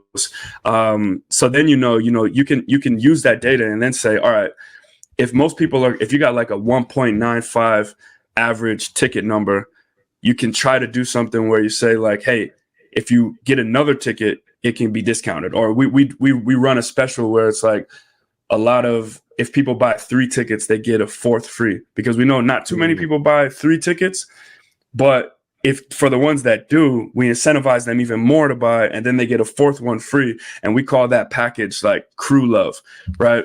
And that's all stuff that if we didn't have the data, we wouldn't be able to like figure that out. And those crew love packages, those sell like hotcakes, like as soon as we put tickets on sale, those are usually some of the first ones, that and VIP, to sell out. And so it's like really data is super important, but also it's like, what are you doing with the data? How are you visualizing that data? And how are you acting on that data to make like better business decisions, going forward? Yeah.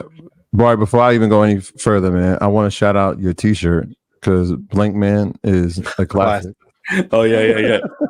Yo, shout out to the brand that made this, man. I forget. Shout out to Blank Man and the other guy. yeah. This is a super classic OG film, man. Yeah, David Wayans is a legend. But we always talk about the power of relationships, and obviously we've explained how relationships have helped us elevate our business, helped us scale business. You didn't just get here, right? If people have followed your story, they've watched you on YouTube. You were the guy that was interviewing artists before that was a thing. You were putting up clips before that became reels. Talk about the power of relationships, how it's elevated from what you started out doing to where you're at now, where you're not just the owner of this business, you're the talent as well, but you can still use relationships that you've had from your previous engagements with them. Yeah, absolutely. I mean, relationships are everything. And, I didn't really realize that, when I was on the interview side and the media side, I was just hustling, right? Trying to get interviews with every hip hop artist I could possibly think of.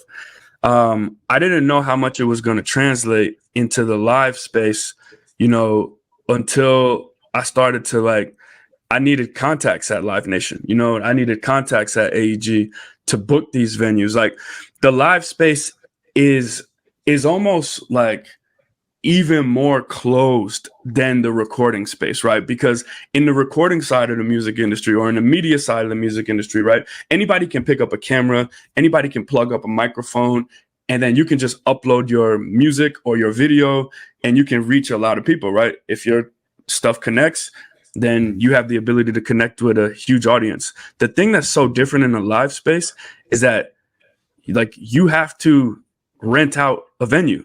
You can't get around like being somebody, a gatekeeper essentially, being like, do we want this show in our room or not? You know what I mean? And so a lot of the relationships that I had in the live space really came from, you know, when I was interviewing artists and I would be on the road with artists and I would say, hey, you know, I need this connect to get to here, or I need this connect to get to this room because I know you guys have toured and played in them. And once I got like a few venues down, then I would start to get to the national person. And now the national person is how I'm able to book all these different rooms, you know, like from all these different large companies. But not just that, it's like the relationships are one thing, but it's like showing up and really like not dropping the ball. You know, I know you guys know so much about this, but it's like a lot of times, you know, we're pioneering stuff, you know, like UBS Arena. I don't think like we did our first show with them. Shout out to UBS Arena. I got on the New York Islanders hat, but we did our first show with them. And they hadn't had like a DJ, like a R&B, or even I would say like hip hop, like a DJ driven event, you know, with like no traditional talent like before us, you know. So they're like, all right, we're taking a chance on this. Yeah. And, you know, you can't drop the ball on that because it's like for the next people, like what about when a Caribbean show wants to come in there? Or, you know what I mean? What about when like Afrobeat show wants to come in there? Or what about when you know, reggaeton show wants to come in there? It's like at least they have us as a reference point to say, oh yeah, we know how R&B only does it, and you know, they did an amazing job. And so, you know, a lot, and that's how the game works too. A lot of time now, I'm kind of like a young OG in this like live space. So there's a lot of people that are coming up, and I'm always on the phone. I take Zoom calls all the time with like the young men and women that are out here trying to make a wave with live events because it's just so different. And a lot of times you do need that cosign, and you do need just some direction to even point you in the right way. Because in this space, it's like you could take a bath, man. You could lose a lot of money quickly putting on a show and not really knowing, you know, the sort of like ups and downs of it. You know what I mean? And I think that yeah, it's like everything. Relationships are like half the game, and then just like execution and really making your mark and like, you know, showing people that you've got something to prove, and you're supposed to be here is like the other part. Really quickly, well, what platform are you using to collect the data? Because I know when we did our show at MSG, Ticketmaster wasn't the most favorable. Shout out to Ticketmaster and all the amazing shareholders there. Yeah. Big shout out Live Nation Ticketmaster. Shout out to them. Yes, I love you guys. Yes. Amazing trailblazers. But what platform did you use to be able to collect the data for your records? So there's two sides to it, Ian. So because for us, we're not only are we collecting data from the ticket sales, but this is a pro tip for anybody throwing events. You want to also collect what we call like pre-registrations or leads, something so that people can sign up. You can customize this however you want, right?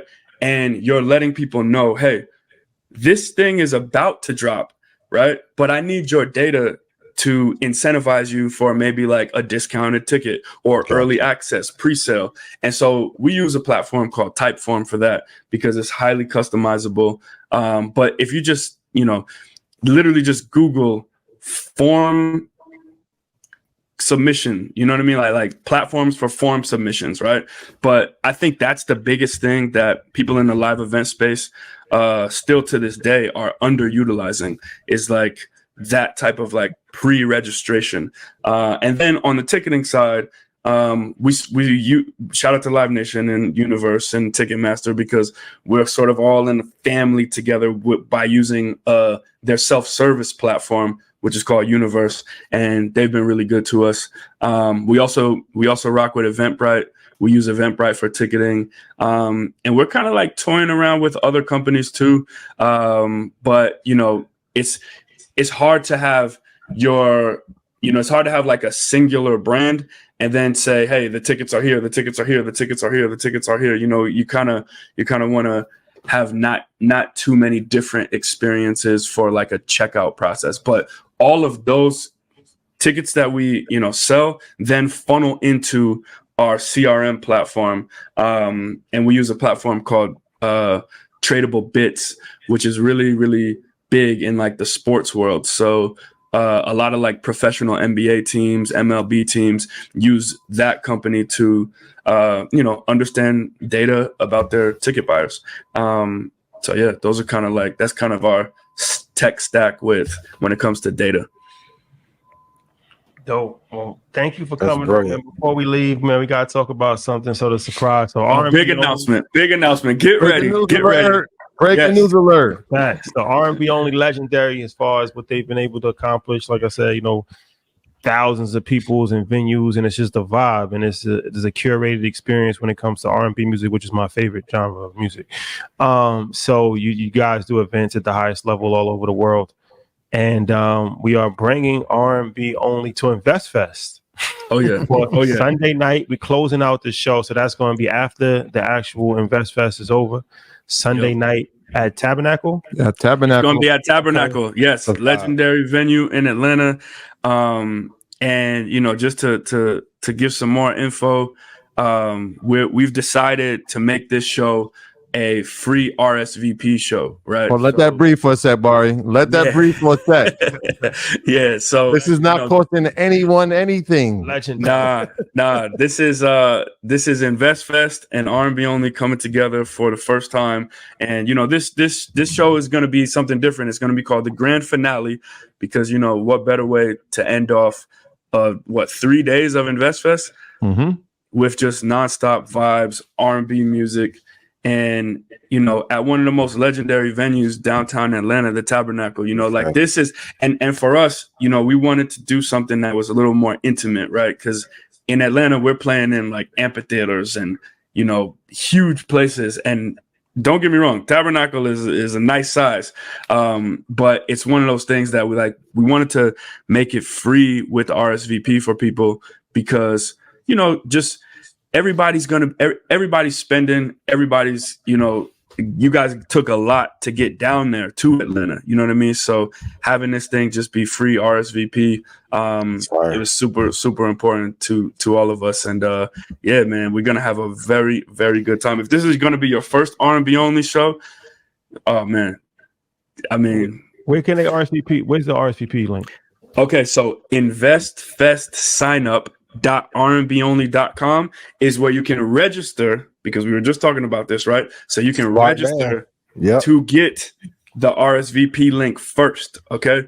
So the RSVP link is coming out later this week, but at investfestssignup.rnbonly.com, that's for the next 4 days. You can sign up before we put it on social media and before everybody gets the word.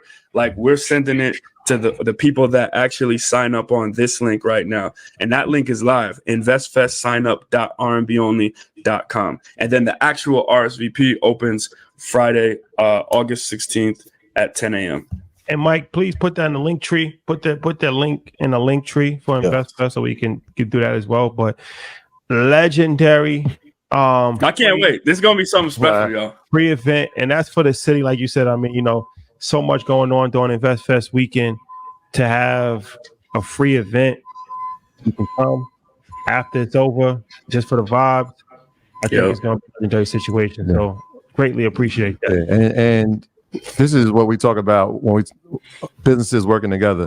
We watched obviously your success and was like, there has to be the perfect moment, and InvestFest became that perfect moment. And I've been 3 of the shows already. And Barry, you already know. I'm trying to get on stage. I really Troy is in his bag, man. Last time Troy was in Houston with us, man. He was in his bag.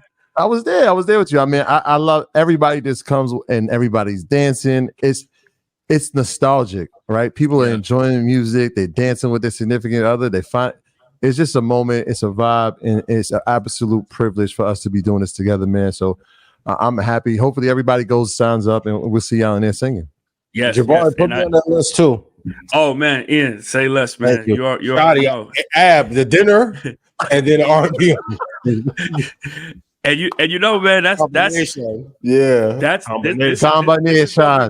Because I know people coming to InvestFest to look for a significant other too, man. So like, this is the last chance. This is the cheat code. Absolute last chance, and we giving you a layup. It's R&B music set the tone all night. Cheat code. Dave Janae. Ooh. That's a fact. That's a fact. If you're gonna be in Atlanta for InvestFest, man, you need to sign up because this is free. Doesn't cost you anything. Like you said, it's going to be probably 70%. What's the ratio of women to men at these? Oh, yeah, man. And we're trying to get more men because it's literally 70-30, man. 70-30. And it's 20. Yeah, with inflation in Atlanta, that's like 80-20. Yeah. Easily. Yeah. Don't play yourself, ladies and gentlemen. But Barry, man, appreciate you, brother. Of course, brothers. All right, I can't wait to see all y'all, man. I'm coming down early, so I'll see y'all on VIP night. Yes, sir. All right, bro. See you then. Hey, Ab, the dinners. Ab, I know you're busy. I belated to the little one. The dinners and then R&B only. I need to go on stage too. Oh my God, you act so much better in person than you do on Blackout. I know. No, go check this R&B out. R&B only, legendary, man. Free. You got to curate a vibe all weekend, man. It is. I'm telling you, man. If you've never been to one, it's incredible. It's incredible.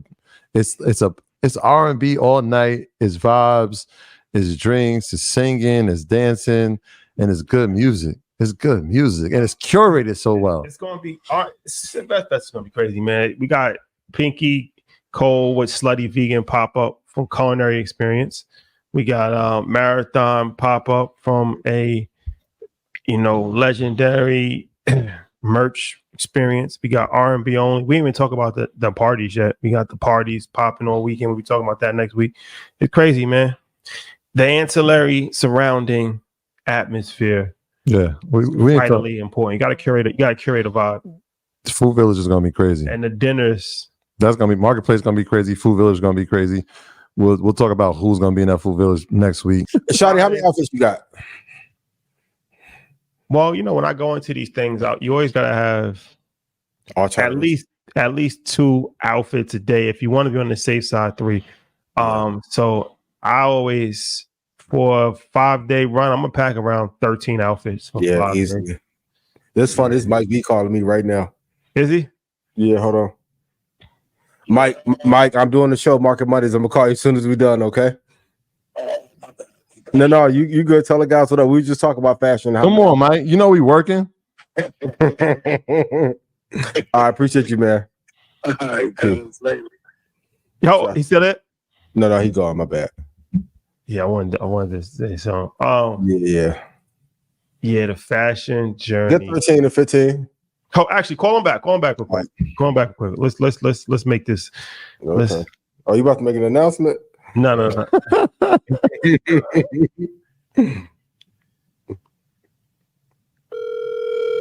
Yeah, hello. Hey, Shawty, want to say something? Go ahead. Yo.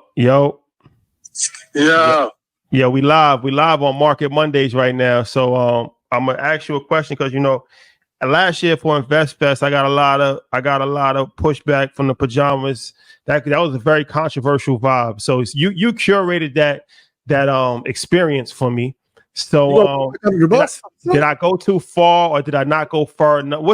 We never heard from you, right? I've spoke about this, but I want the audience to hear from the man that orchestrated the situation. Well, basically, Well, basically, we did the pajama look on because that's for everybody that just be sleeping so heavily on us. You know what I'm saying? Talk to him. So that's where that came in. But altogether, you know, being that we're just so fast and forward and we're Bud Light years ahead of everybody, you know, a lot of the folks that really have something to say about it, they really still trying to catch up or they still just sleep. So there really isn't much to say about it. It's just that, you know, we still doing what we doing. We still staying 10 steps ahead of them.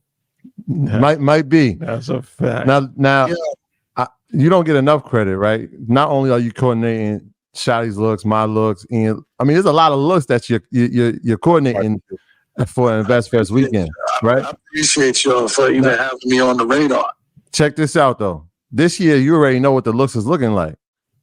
How disrespectful are we going to be up there this year?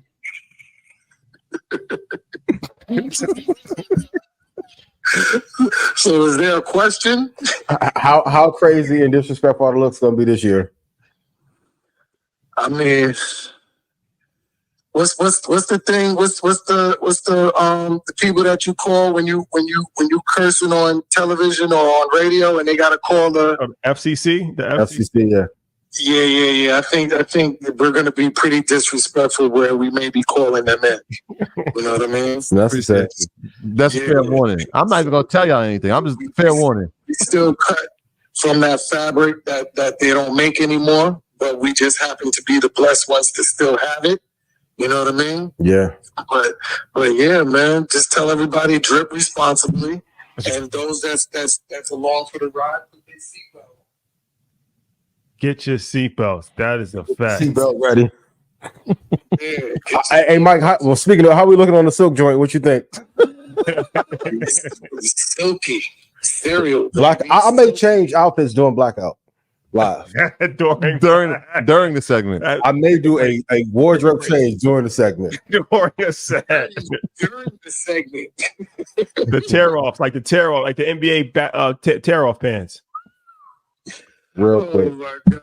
Yeah. Let's go, B. I'm here for the sport of it. You know what I mean? Yeah. I appreciate you, man. I'm gonna hit you as soon as you're done. Appreciate it. Y'all as well. Y'all already know, man. I'm a mirror reflection of y'all, brother. That was love. I'm proud of all of y'all too, in case y'all don't get to hear it often, because we hear more critiques than we actually hear compliments. You know what I'm saying? Yeah. So I want to let y'all know I'm proud of what y'all doing. I'm proud of what y'all bringing to the culture. I'm glad that y'all got everybody using the other side of their brain to think now, and even more. And just keep doing what y'all doing, bro. Mike, tell them where we from, bro. Don't leave without telling where we from. What do you say? Tell them where you from. Oh, you know where we from, B. 914, Greenberg, man. Greenberg, big Greenberg vibes, man. Yeah. Talk that. I appreciate you. I mean, what I'm doing. All right, love. Yeah, shout out to Mike. Yeah, shout out to Mike. Yeah, legendary. But now, we have some fun, we play around, but it is important to make sure that you dress the way that you want to be addressed. Big facts. It is important to, be mindful, even with the pajama thing. Like, I joke around with it in jest, but say what you want. It's controversial, and that's something that people talk about for months, right? So, hate it or love it, you're talking about it, right? So that's something that even in 48 Laws of Power, that's one of the laws is be regal with your appearance and do things that's out of the box. So fashion is a major part. We're not just saying it's just like it's a major part of business. It's a major part of marketing, how you want it, branding, like how you want to be looked at. So it's all strategic. And shout out to Mike, man, somebody that we knew for a long time and grew up, and he's been in the fashion industry for over 30 years. Black stylist, designer for all you people out there. Yeah. All weekend. Have critiques. All weekend. About buy black. Okay. Now. What's the next one? But yeah, this one gonna be different for me personally. I'm stepping out. Every year I've done different stuff. I did athletic wear one year. I did the kind of like the cargo sweater one year. I did that was fire. I appreciate that. I did the pajamas last year, and this year I'm definitely going Elevated. Yes, for sure. That's Same. a good word. That's a good word to use. I feel like it's time. It's the evolution, right? Evolution. It's the evolution. You've watched our journey, Yeah. and I just feel like now it's just that it's that time. It's that it's that moment, man. That Ralph Lauren moment, not Ralph Lauren like himself, but that classic, elegant. I always appreciated that Ralph look. Like when you see Ralph, like, oh, it's Ralph. Like, even the way he dresses himself, right? Like it's just that elegant, that grown man vibe that you might see me in Tribeca as Sunday on brunch vibe. Martini, did I? Hey Troy, what you doing? Shaq it? What you doing? Sway with? Yo, man, some things you gotta experience in real life. I always tell like, Shotty gonna talk it. You gotta experience it in real life. Yeah, you know what I'm saying? Like it's got to be seen. Yep. Some things has got to be seen. Some fabrics must be felt. I'm not opposed to that. Just ask first. Yes. But yes, we go. It is what it is, man. And fellas, y'all keep asking about cologne. Put up the Dior. Get some unique scents. Exfoliate, scrub. The scent. Start now. When you say put up the Dior, you mean don't wear Dior? That's too easy. That's too easy. Okay, let's be real. You want to smell like how everybody, like how Side do? It's too easy. I feel you on that. But nah, you should start exfoliating now because we it's only like a week and a half away. Facts. So get your manicure, celery juice. Yeah, please. Body, you know what I mean? Workout, please. Workout. Yeah, I'm in a crash workout phase right now. I'm doing 2 days for the next 10 days. I'm trying to. We ain't documenting that. Last minute. We outside. Fit club. We outside. No, we really outside. Last minute fit club. That's important. That's important. 2 days for the next 10 days. That's important. Can't wait. I'm gonna do definitely 3 outfit changes minimum a day. Yeah, and from all looks, the weather is going to cooperate. So. That's good. Nah, it's gonna be. And if not, do like Ray J did. Have your baddie carry the umbrella for you. Shout to Ray J. Worse. If worse, somebody's got to do it. Highly recommend it. But nah, I know I'm looking forward to watching the vibe. Not everybody, it's always good to see people what they put on. I like to see. I'm a people watcher. I like to see what they gonna put on. I know Ian gonna put on top tier, double breasted. I got 7 suits in the tub right now. I know 19 Keys gonna come. Oh yeah, we got a scoreboard going with the crown and something regal. Camel skin. He gonna come with some. Yep. He gonna come with a camel skin cape. Who else? Who else am I checking for out there? 19 Keys in. Matt gonna have something. KB gonna have something. KB gonna have something. Sure. Stout gonna be there. Who? Steve Stout, yeah, probably. Yeah, Stout. Yeah, he gonna show up suited. Yeah. The Stout. Shannon Sharp. What is he going with? All big facts. Yeah. Stephen A. Stephen A. One on one. Stephen A. Stephen. He actually inspired. I ain't gonna front. Stephen A. inspired something that I'm going with. He inspired. I saw Stephen A. one of them ones. Can't front on Stephen A. He's one of them ones. The violet joint or no? I'll tell you off camera. Got you. Okay. But Stephen A. one of them ones. Yeah. Damon John, fashion icon. Damon gonna show. That's true. And what about the women though? Oh, for sure. The ladies. Monica, man, legendary performance on Invest Fest VIP night. Wow, is one of my favorite. I'm talking about R&B only. She's probably she's up there, top 5, 10, definitely ever. What we talking? There. Ever. Women R&B singers. She's one of my favorites of our generation. Our generation for sure. Songs. Oh yeah. Our generation. Solid person, real like and she has hits in every decade. Somehow comes out, just drops in every day.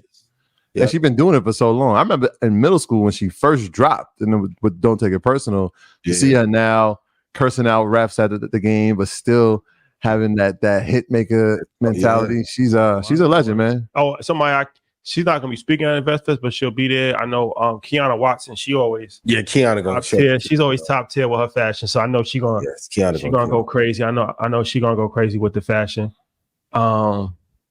But yeah, I'm looking forward to it, man. It's gonna be a good vibe. It's gonna be a good one. It's gonna be a good one. Yeah. All right. All right, Ian. We got a few earnings reports. Tell me what the companies that you think that are going to be reporting this week. I know. Let's start with Home Depot. They're reporting tomorrow. What's your thoughts around Home Depot? I think that'd be great. I like Home Depot long term. Oh yeah, we gotta see what Mikey's gonna throw on too. Now I didn't want to talk about because he told me. Now he told me he might throw on something. Shit. Don't do it. Nah. Yo, listen.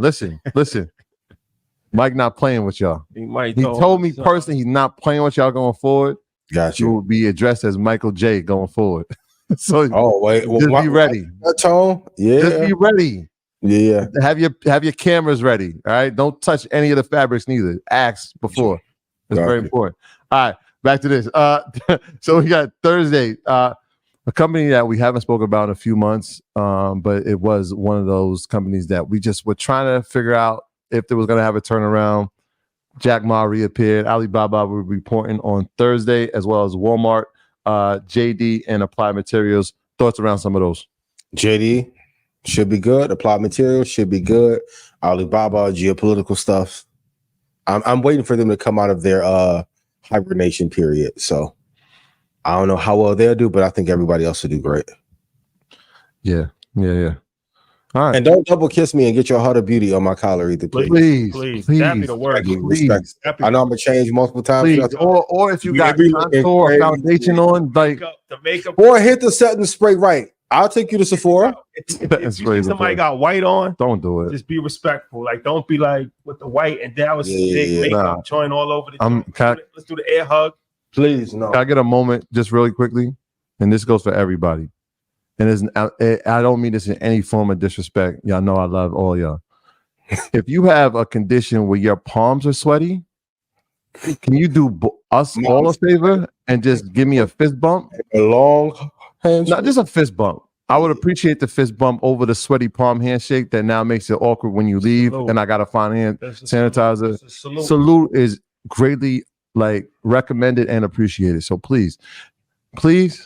Fist bump. We may need to hit him with the driver gloves real quick. Yo, Mike B, let me get some driver gloves. You know what? Yeah, I got that might be a thing. I gotta see 19 Keys. I gotta see what this guy's up to. You never know what he's up to. Oh, you already know Keys been quiet too. You know he planted and plotting. Yeah.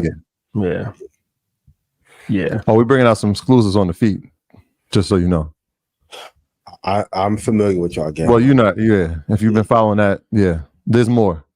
Yeah. Good luck. Let me see this jacket, Michael Jackson. Like I said, man. It's I've been held to a high standard these days, so I gotta maintain. I gotta keep level. Gotta keep level. Gotta keep elevating. Yeah, but it's gonna be a good one. Shout out to Ellie. He in attendance? Nah, he. I know. Oh, Steve Harvey. We can't talk about best dressed. We can't talk about who's going to be the best dressed and not outside of him. SH. No. It's not. He's in the running. No, I'm saying outside. We're gonna put up a no. What I'm saying, whatever player. So no. Let me finish. Outside, he has one of the most talented people. He's not dressing himself. No. It don't matter. But we are. Yeah. It matters because we are actually coming up with these looks. It's not like collaborating. We collaborating. Like, yo, this. What do you think about this idea? Let's try this idea. I think he's collaborating. No. Yeah, he's giving his input. His input is yes or no. No. He's giving input because he said he tried to put him on something. He's like, yo, I can't rock that. Yes or no. That's it. Shout out to Ellie. Shout out to Ellie. Shout out to SH gonna throw something more. He gonna throw something crazy. BD gonna have some. BD. Shout out to BD. Nah, BD be sharp. He's in the Ellie camp. BD. I like BD style. I do too. BD and Brady. Shout out to his wife, his lovely wife. Yeah, the whole crew over there. They always sharp. So shout out to them. Oh, Miss Business be throwing. She be getting crazy. Yeah. Too.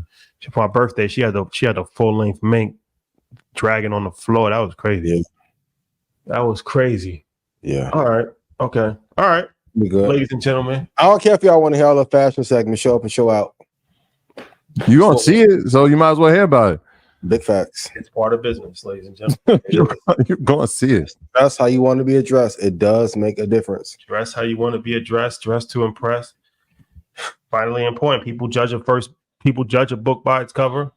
That happens. It does happen. They say don't judge a book by its cover. It happens every day. Every day, especially at them dinners. First impression. First impression. That's Gonna be a good one. all right, ladies and gentlemen. It's been real. Get your tickets to Invest Fest. Pre-sale ends today. Like really ends today. And we're gonna see you guys next week. Oh, EYL tomorrow, blackout on Wednesday. Vitally important. Yes. And tell a friend to tell a friend. That's a fact.